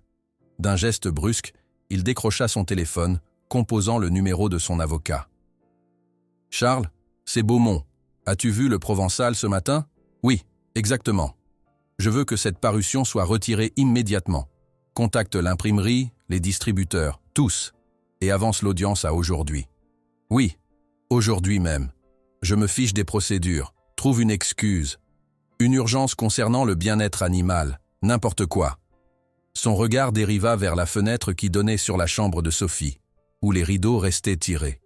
« Et envoie quelqu'un vérifier que ma fille est bien dans sa chambre. » Pendant ce temps, dans les cafés d'Arles, les discussions allaient bon train. Au Café des Lys, temple des opinions conservatrices, le ton était inhabituellement divisé. « C'est de la manipulation journalistique », affirmait un propriétaire terrien fidèle à Beaumont. « Ces photos sont probablement truquées. »« J'ai vu ce garçon avec le cheval sur la route des Saintes », répliqua une femme âgée. « Personne ne tenait l'animal. Il suivait librement. » « Comment expliquez-vous cela ? » À quelques tables de là, le docteur Mercier était entouré d'un groupe attentif, expliquant les principes scientifiques derrière l'approche de Mathieu. Ce n'est pas de la magie, mais de l'éthologie appliquée, la science du comportement animal. Les universités du monde entier étudient ces méthodes non coercitives depuis des décennies. Le téléphone de Mathieu sonna alors qu'il achevait de nourrir Étoile. C'était le docteur Mercier, sa voix trahissant une urgence inhabituelle. « Mathieu, l'audience a été avancée à 14 heures aujourd'hui. Beaumont a fait jouer ses relations. Nous devons nous préparer immédiatement. » Le cœur du jeune homme se serra. Il n'avait pas anticipé une réaction aussi rapide, aussi drastique. Ses yeux croisèrent ceux d'Étoile qui, percevant son trouble, s'était approché, posant doucement son museau contre son épaule dans ce geste de réconfort devenu familier entre eux. « Je ne sais pas si je peux te protéger, mon ami, » murmura Mathieu, enfouissant son visage dans l'encolure chaude de l'animal. En ville, le docteur Mercier mobilisait frénétiquement leurs alliés. L'avocat marseillais, prévenu in extremis, roulait déjà vers Arles. Des professeurs universitaires de médecine vétérinaire, intrigués par l'article, avaient spontanément proposé leur expertise. La petite résistance s'organisait, mais le temps jouait contre eux. Au Arras de Provence, Sophie avait découvert le journal glissé sous sa porte, probablement par une femme de chambre sympathisante. En voyant la une, elle comprit que sa présence à l'audience était désormais impérative. Sur son bureau trônait un dossier qu'elle avait découvert dans les archives personnelles de son père. Une collection de documents datés et annotés qui constituaient la véritable histoire d'Étoile. Le dossier, intitulé « Projet Étoile Échec », contenait des rapports détaillant l'escalade des techniques punitives employées lorsque l'étalon refusait de se soumettre. Résistance persistante malgré cravache, notait un palefrenier. Augmenté isolement et restrictions alimentaires, ordonnait l'écriture reconnaissable de son père. Plus troublant encore, des photographies d'Étoile à différentes étapes de son dressage montraient la dégradation progressive d'un animal magnifique et fier en une créature terrorisée et émaciée. Comparées aux images actuelles publiées dans le Provençal, ces photographies racontaient une histoire de renaissance que rien ne pourrait contredire. Sophie glissa le dossier dans son sac, se préparant mentalement à affronter la colère paternelle. Sa décision était prise. Aujourd'hui, elle choisirait la vérité plutôt que la loyauté familiale, quelles qu'en soient les conséquences. À 13h30, le tribunal d'Arles était entouré d'une foule inhabituelle. L'article avait produit l'effet escompté, attirant l'attention bien au-delà des cercles habituels. Des journalistes nationaux, alertés par le buzz sur les réseaux sociaux où l'article avait été massivement partagé, attendirent l'arrivée des protagonistes. Laurent Beaumont fit son entrée par une porte latérale, entouré d'une escouade d'avocats en costume sombre. Son visage, habituellement composé pour les apparitions publiques, trahissait une tension inhabituelle. Ses yeux scrutèrent la foule, cherchant probablement sa fille dont l'absence à la maison avait été découverte 1 heure plus tôt. Mathieu arriva accompagné du docteur Mercier et de leur modeste délégation, l'avocat marseillais, 2 professeurs d'université, Madame Rosalie et quelques autres habitants d'Arles qui avaient osé prendre position publiquement. Son apparence contrastait violemment avec celle de Beaumont. Vêtu simplement mais dignement, il avançait avec une assurance tranquille qui surprenait ceux qui ne connaissaient de lui que son image de marginal. Dans la salle d'audience rapidement comble, le juge, un homme dans la cinquantaine que beaucoup soupçonnaient d'être une relation de Beaumont, tenta d'imposer une procédure accélérée. Étant donné l'urgence concernant le bien-être de l'animal en question. « Quelle urgence, votre honneur ?» intervint l'avocat de Mathieu. « Les photographies publiées ce matin montrent un animal en excellente santé, bien différent de son état lors de la vente. » Cette remarque provoqua un murmure d'approbation dans l'assistance, rapidement réprimé par le juge. La procédure commença, Laurent Beaumont présentant sa version des faits avec l'assurance d'un homme habitué à être cru sur parole. Ses témoins, tous des employés du Haras, décrivaient un Étoile valeureux mais temporairement indisposé, volé par un opportuniste qui avait profité d'un moment de faiblesse. L'avocat de Mathieu contre-attaqua habilement, présentant les témoignages de personnes présentes à la vente aux enchères qui confirmaient l'état pitoyable de l'animal et les paroles méprisantes de Beaumont, le qualifiant de cas désespéré, bon uniquement pour l'abattoir. Le docteur Mercier apporta son expertise vétérinaire, soutenue par les professeurs universitaires, qui validaient l'approche éthologique de Mathieu. La tension montait dans la salle. Le public prenant visiblement parti pour le jeune gitan contre le puissant propriétaire terrien. Le juge, visiblement mal à l'aise face à cette opinion publique défavorable, tentait de maintenir une apparence d'impartialité de plus en plus difficile à soutenir. C'est alors que le moment décisif survint. Alors que le juge s'apprêtait à demander les plaidoiries finales, la porte de la salle s'ouvrit, attirant tous les regards. Sophie Beaumont se tenait dans l'encadrement, pâle mais déterminée, un dossier serré contre sa poitrine. « Votre honneur », annonça-t-elle d'une voix claire qui résonna dans le silence soudain. « Y a-t-il encore place pour un témoignage supplémentaire ?» Laurent Beaumont se leva d'un bond, son visage déformé par une fureur à peine contenue. « Ma fille n'a rien à voir avec cette affaire. Elle est mineure et... J'ai 17 ans, votre honneur, l'interrompit Sophie avec une assurance nouvelle. Et je suis directement concernée par cette affaire. Mon nom est Sophie Beaumont, et je détiens des documents qui prouvent que mon père, Laurent Beaumont, a systématiquement soumis Étoile et d'autres chevaux à des méthodes d'entraînement constituant de la maltraitance animale selon la législation française. Un silence assourdissant s'abattit sur la salle tandis qu'elle avançait dans l'allée centrale, le dossier incriminant serré contre elle comme un bouclier. Le visage de Laurent se transformait en un masque de trahison et de rage contenue, ses yeux lançant des éclairs que tous pouvaient interpréter comme une promesse de représailles. Un tumulte secoua la salle d'audience. Les paroles de Sophie résonnaient encore dans l'air, accusation cristalline suspendue comme une épée au-dessus de la tête de son père. Laurent Beaumont, livide, se leva d'un bond, son corps tendu par une fureur à peine contenue. « Votre honneur, c'est absurde. Ma fille traverse une phase de rébellion adolescente. Elle est manipulée par ce gitan. » Sa voix vibrait d'indignation théâtrale, mais une lueur de panique traversait son regard.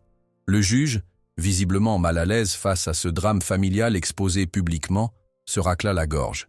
« Mademoiselle Beaumont, êtes-vous certaine de vouloir témoigner contre votre propre père ?» Sophie s'avança, son visage pâle mais déterminé. « Ce n'est pas contre mon père que je témoigne, votre honneur.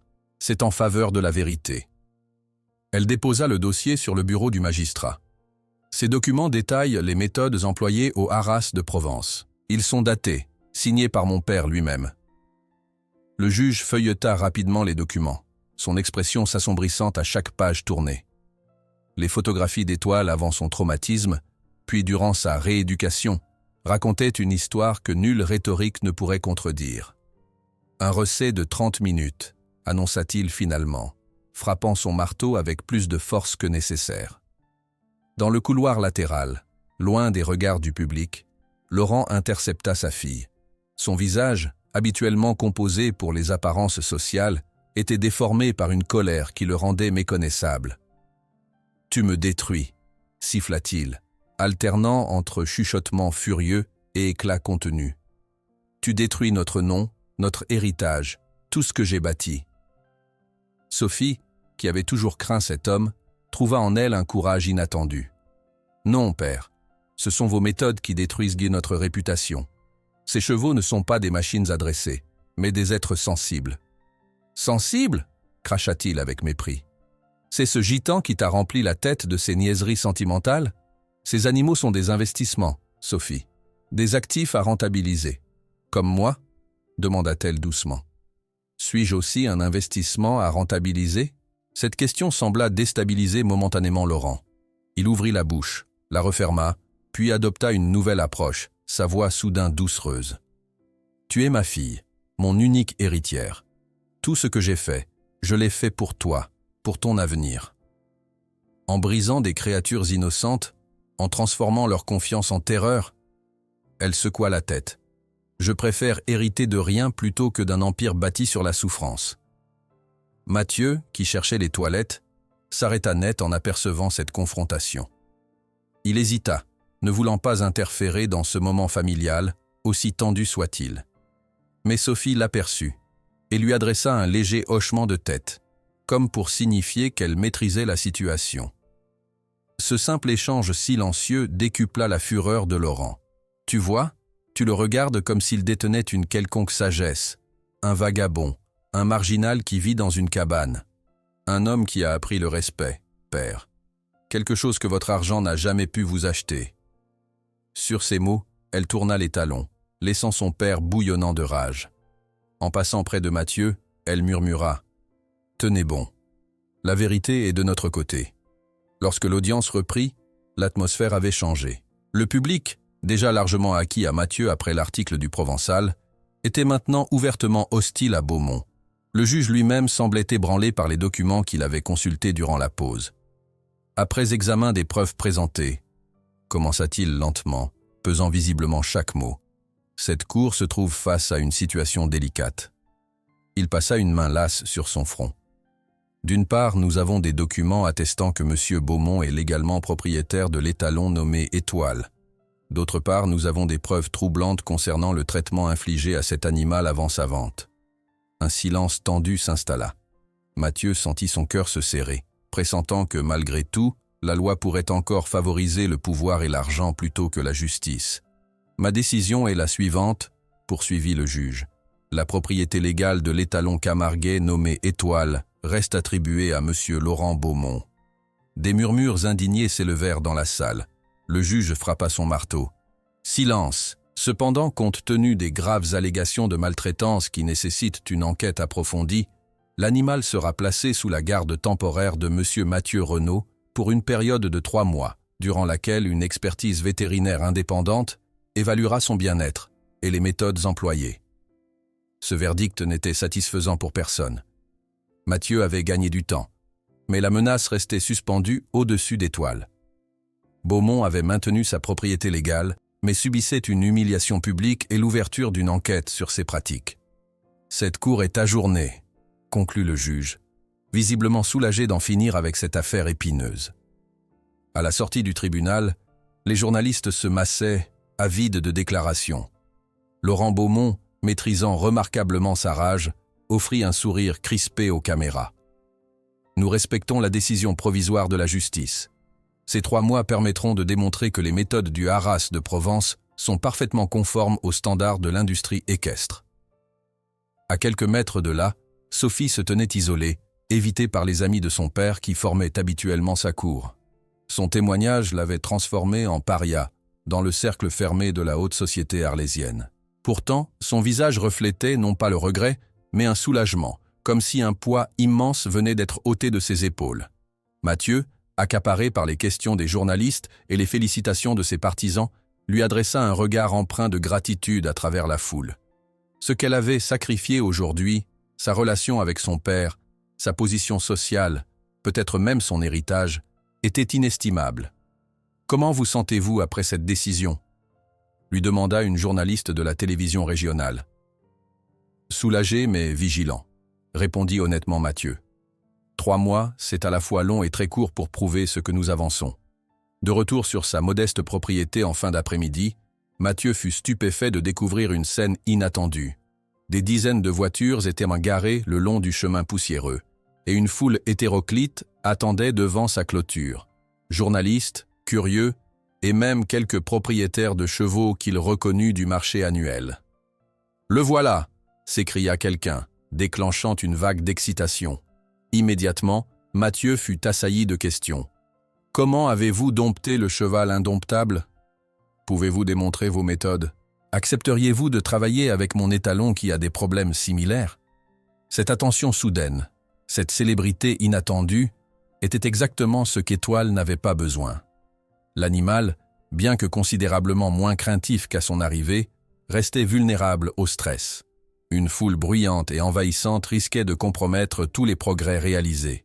« S'il vous plaît », tenta Mathieu, levant les mains pour obtenir le silence. Étoile n'est pas guéri. Il a besoin de tranquillité, de routine, d'un environnement prévisible. Mais sa voix se perdait dans le brouhaha général. Certains s'étaient même approchés de la clôture, pointant leurs appareils photo vers le pré, où Étoile, sentant l'agitation, commençait à montrer des signes d'anxiété, oreilles plaquées en arrière, queue fouettant l'air nerveusement. « Écartez-vous, bon sang !» La voix puissante du docteur Mercier retentit soudain. Le vétérinaire fendait la foule avec l'autorité que lui conférait son âge et sa fonction. « Ceci n'est pas un spectacle, c'est un processus délicat de rétablissement. Voulez-vous détruire en 10 minutes ce qui a pris des semaines à construire ?» Ces paroles eurent un effet immédiat. Les gens reculèrent, soudain conscients de leur comportement intrusif.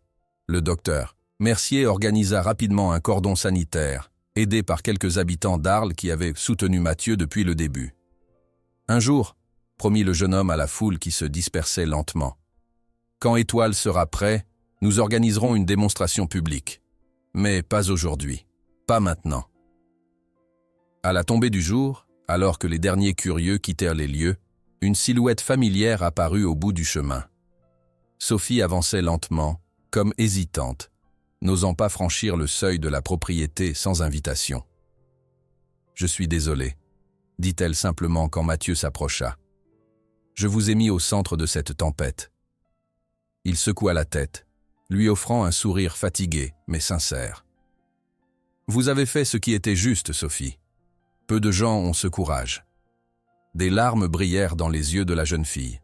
« Mon père ne me pardonnera jamais. Il a déjà ordonné que mes affaires soient envoyées chez ma tante à Paris. Je suis banni, je suppose. » Mathieu sentit une vague de culpabilité l'envahir. Cette jeune fille avait tout risqué, tout perdu, pour défendre un principe, pour protéger un animal qu'elle connaissait à peine. Le temps apaise parfois les blessures les plus profondes. Offrit-il, sachant combien ces mots pouvaient sonner creux face à une telle rupture. Leur conversation fut interrompue par la sonnerie du téléphone de Mathieu, un vieil appareil qu'il utilisait rarement. Le numéro était inconnu. « Monsieur Renaud ?» demanda une voix féminine au timbre professionnel. « Ici Élise Marchand du Centre national d'équitation. Nous avons lu l'article du Provençal et suivi l'affaire avec grand intérêt. Nous aimerions documenter vos méthodes pour un nouveau protocole de traitement des chevaux traumatisés. » Mathieu resta silencieux un instant, assimilant l'ampleur de cette proposition. Le Centre national était la référence absolue en matière d'équitation en France. Leur intérêt validait ces méthodes bien au-delà d'une simple affaire locale. Ce serait un protocole national, poursuivit la femme, interprétant son silence comme de l'hésitation. Votre approche pourrait transformer non seulement la vie d'Étoile, mais potentiellement celle de milliers de chevaux dans toute la France, si vous parvenez à maintenir la garde d'Étoile au-delà des 3 mois accordés par la justice. La proposition du Centre national d'équitation résonnait encore dans l'esprit de Mathieu alors qu'il raccrochait son téléphone. Il fixait l'horizon, assimilant l'ampleur de cette opportunité inattendue. Sophie, qui avait attendu patiemment, l'observait avec curiosité. « Bonne nouvelle ?» demanda-t-elle, notant l'expression troublée mais émerveillée sur son visage. « Le Centre national d'équitation souhaite documenter mes méthodes, » répondit-il, sa voix trahissant un mélange d'incrédulité et de fierté. « Pour créer un protocole national de traitement des chevaux traumatisés. » Les jours suivants apportèrent un tourbillon d'activités à la modeste propriété de Mathieu. Une équipe de chercheurs du centre arriva avec caméra, microphone et carnet de notes, transformant le paisible refuge en un laboratoire à ciel ouvert. Étoile, désormais habituée à la présence de Mathieu et du docteur Mercier, observait ces nouveaux venus avec une méfiance renouvelée mais contrôlée. « Comment procédez-vous exactement lorsque l'animal montre des signes d'anxiété ?» demandait une éthologue, son stylo suspendu au-dessus de son carnet. Mathieu sourit doucement. « Je ne procède pas. J'écoute. Chaque cheval parle à sa manière. Les oreilles, la queue, la tension musculaire. Étoile me dit quand il a besoin d'espace, quand il est prêt pour une interaction. » Les chercheurs échangèrent des regards impressionnés, en documentant la communication subtile, presque invisible pour l'œil non exercé, entre l'homme et l'animal. Parfois, Mathieu s'immobilisait au milieu d'une démonstration, répondant à un signal que seul lui avait perçu. Un léger raidissement de l'encolure d'Étoile, une respiration plus rapide. Ce respect absolu des limites de l'animal fascinait les scientifiques. « C'est l'antithèse des méthodes traditionnelles », observa le directeur de l'équipe. « Vous n'imposez jamais votre volonté. »« Comment pourrait-on guérir la peur en l'utilisant comme outil ?» répondit simplement Mathieu. Pendant que cette révolution silencieuse prenait forme dans son modeste domaine, Laurent Beaumont orchestrait sa contre-attaque. Dans son bureau luxueux du Haras de Provence, il réunissait ses conseillers en relations publiques et son équipe juridique. Les rapports concernant les activités sur la propriété de Mathieu s'empilaient sur son bureau. Il avait engagé des observateurs qui documentaient minutieusement chaque visite, chaque nouvel intérêt pour les méthodes du jeune gitan. « Si nous ne pouvons pas le détruire, nous allons l'acheter », déclara-t-il froidement à son équipe. « Tout homme a son prix, même un idéaliste. » Quelques jours plus tard, une Mercedes noire s'arrêta devant la propriété de Mathieu. Un homme en costume sur mesure en descendit, portant une mallette de cuir qui respirait le luxe et l'importance. Ce n'était pas Beaumont lui-même, mais un émissaire soigneusement choisi, un avocat réputé dont la seule présence suggérait des chiffres à plusieurs zéros. « Monsieur Renaud », salua-t-il avec une politesse professionnelle, « j'aimerais discuter d'une proposition qui pourrait vous intéresser. » Mathieu, qui finissait de nourrir Étoile, invita l'homme à s'asseoir sur le banc rustique devant sa cabane. Le contraste entre le costume impeccable de l'avocat et le cadre modeste créait une scène presque comique. « Monsieur Beaumont reconnaît votre talent particulier », commença l'avocat, ouvrant sa mallette pour en sortir un dossier élégant. « Il souhaite vous faire une offre exceptionnelle. » Le document qu'il présenta était éblouissant dans sa générosité apparente. Une somme de 500 000 € pour l'acquisition exclusive des méthodes Renault par le Haras de Provence, un poste de consultant avec salaire annuel conséquent, une maison sur la propriété du Haras, et la reconnaissance professionnelle à travers des conférences internationales sponsorisées par Beaumont. « C'est considérable », murmura Mathieu, parcourant les pages qui détaillaient une vie qu'il n'avait jamais osé imaginer. Sécurité financière, légitimité professionnelle, fin de la marginalisation. « Monsieur Beaumont apprécie l'innovation », poursuivit l'avocat avec un sourire calculé. « Il souhaite intégrer vos approches progressistes à la tradition d'excellence du Haras. » Le doigt de Mathieu s'arrêta sur une clause particulière, imprimée en caractères plus petits que le reste.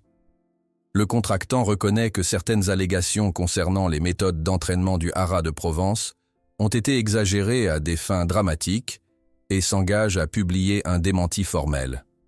« Je dois donc démentir la vérité », résuma Mathieu, levant les yeux vers l'avocat qui maintint son sourire professionnel. « Disons plutôt que vous reconnaîtriez que la passion pour le bien-être animal peut parfois conduire à des interprétations émotionnelles des méthodes traditionnelles. » Étoile s'était approchée silencieusement, son souffle chaud effleurant la nuque de Mathieu comme pour lui rappeler sa présence.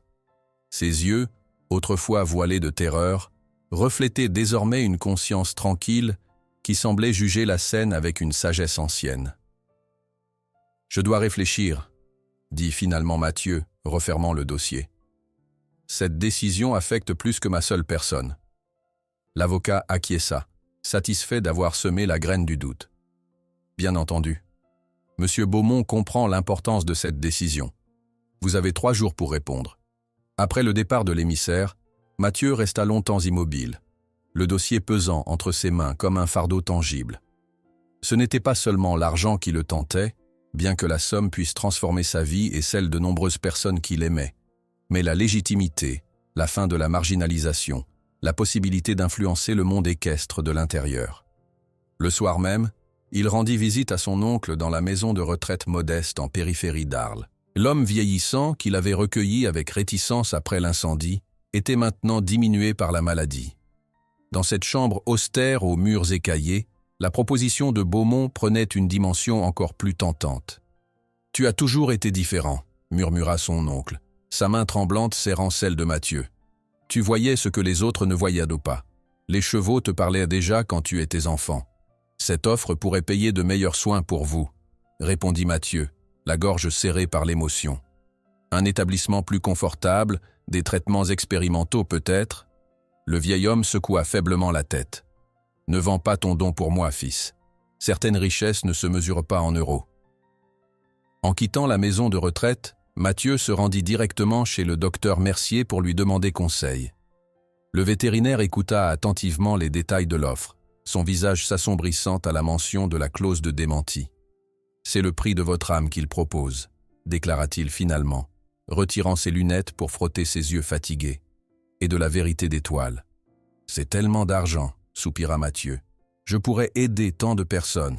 À quel coût vous valideriez ces méthodes en acceptant? Vous deviendriez la caution morale d'un système que vous avez prouvé être destructeur. » Cette nuit-là, incapable de trouver le sommeil, Mathieu marcha longuement dans les pâturages humides de Camargue. La lune se reflétait sur les étendues d'eau, créant un paysage argenté où des silhouettes de chevaux sauvages se découpaient au loin. Leur liberté naturelle, leur existence non contrainte par les ambitions humaines, offrait un contraste saisissant avec les enjeux qui l'accablaient. Son téléphone vibra. C'était Sophie, appelant depuis Marseille, où elle séjournait temporairement chez sa tante. « Mon père essaie de vous acheter, n'est-ce pas ?» demanda-t-elle directement, sans préambule. « Comment le savez-vous ?»« Je le connais.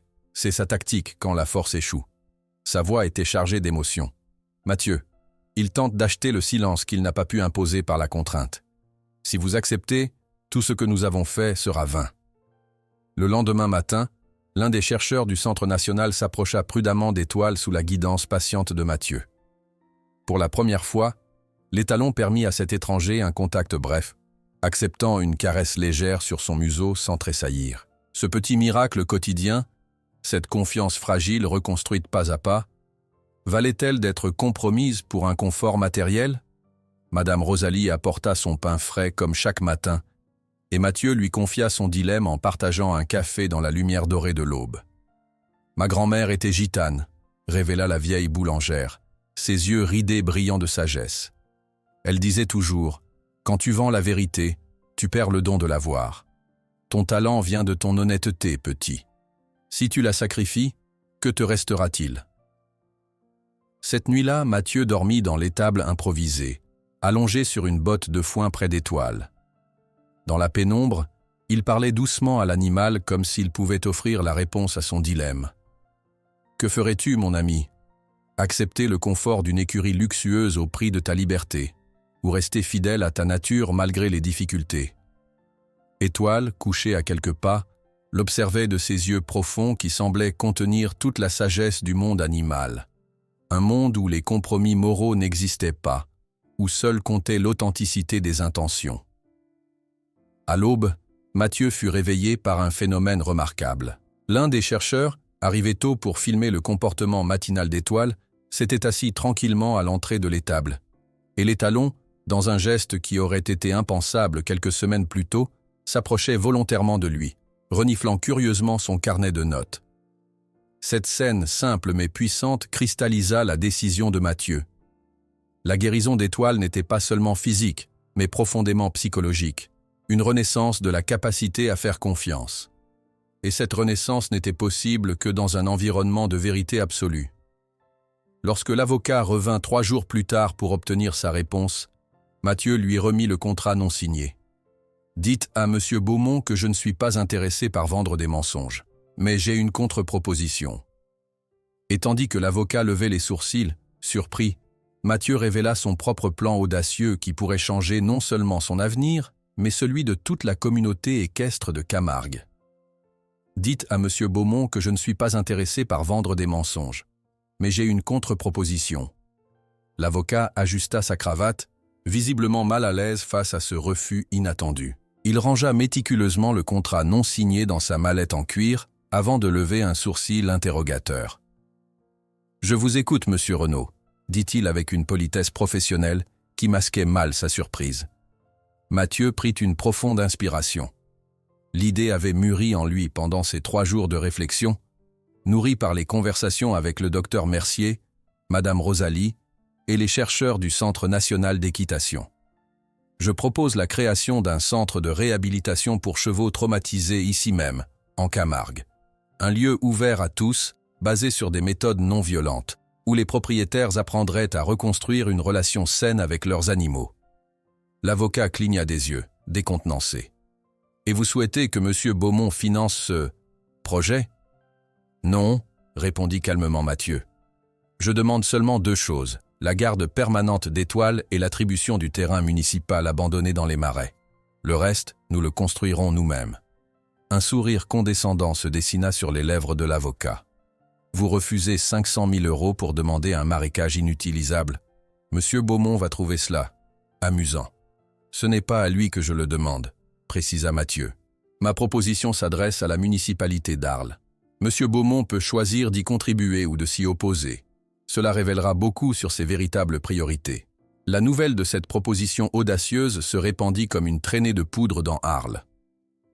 L'article de Jeanne Dufour dans Le Provençal, intitulé « Le centre de l'Étoile, une vision révolutionnaire pour la Camargue », présentait le projet en détail, accompagné d'interviews d'experts vétérinaires et d'éthologues qui validèrent l'approche de Mathieu.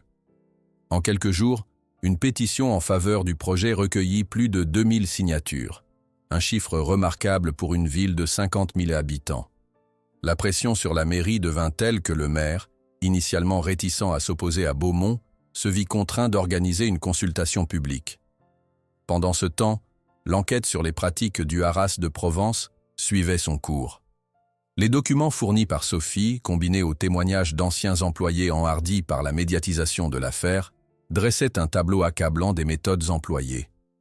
Les autorités de protection animale n'eurent d'autre choix que de suspendre temporairement les activités d'élevage du haras. Cette décision frappa Laurent Beaumont comme un coup de tonnerre. Son empire, bâti sur 3 générations de domination régionale, se trouvait soudain menacé par un simple gitan sans ressources. Sa rage n'avait d'égal que son sentiment d'impuissance face à l'opinion publique qui se retournait contre lui. Comment ose-t-il? Fulminait-il devant ses avocats réunis dans son bureau? Des générations d'expertise balayées par les divagations sentimentales d'un vagabond. Mais plus dure était la réalité qui s'imposait à lui. Ses méthodes, longtemps considérées comme la norme dans le milieu équestre traditionnel, étaient désormais questionnées publiquement. Le monde changeait autour de lui, et pour la première fois de sa vie, Laurent Beaumont se trouvait du mauvais côté de l'histoire. La fête de la transhumance approchait, cet événement annuel qui célébrait la migration des troupeaux et chevaux sauvages de Camargue. C'était le moment où Arles s'animait de touristes venus du monde entier pour assister au spectacle des gardians guidant les animaux à travers les rues pavées de la ville. Pour Mathieu, cette fête représentait une opportunité unique de démontrer publiquement la transformation d'Étoile. Le comité organisateur, sensible à l'engouement populaire autour de cette histoire, avait accepté d'inclure une présentation spéciale dans le programme officiel. Mais Laurent Beaumont n'avait pas dit son dernier mot. Dans les coulisses du pouvoir local, il orchestrait sa vengeance. « Ce gitan croit avoir gagné », confia-t-il à ses fidèles. « Laissons-le s'exposer publiquement, son humiliation n'en sera que plus spectaculaire. » La veille de la fête, Mathieu sentait le poids de l'enjeu qui pesait sur ses épaules. Dans la douce lumière du crépuscule, il brossait délicatement Étoile, dont la robe blanche avait retrouvé tout son éclat. « Demain, nous montrerons au monde ce que nous avons accompli ensemble, » murmura-t-il, ses doigts démêlant doucement la crinière soyeuse. « Pas pour prouver quoi que ce soit, mais pour ouvrir des portes à d'autres comme toi. » L'étalon, comme s'il comprenait l'importance du moment, resta parfaitement immobile sous ses attentions.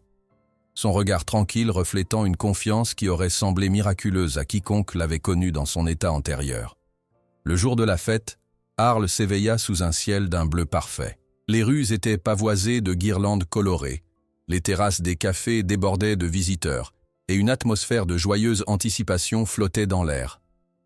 Sophie, revenue secrètement de Marseille, se mêlait à la foule, dissimulée sous un chapeau à large bord et des lunettes de soleil. Les hommes de Beaumont, stratégiquement positionnés autour de la place centrale, attendirent leur signal.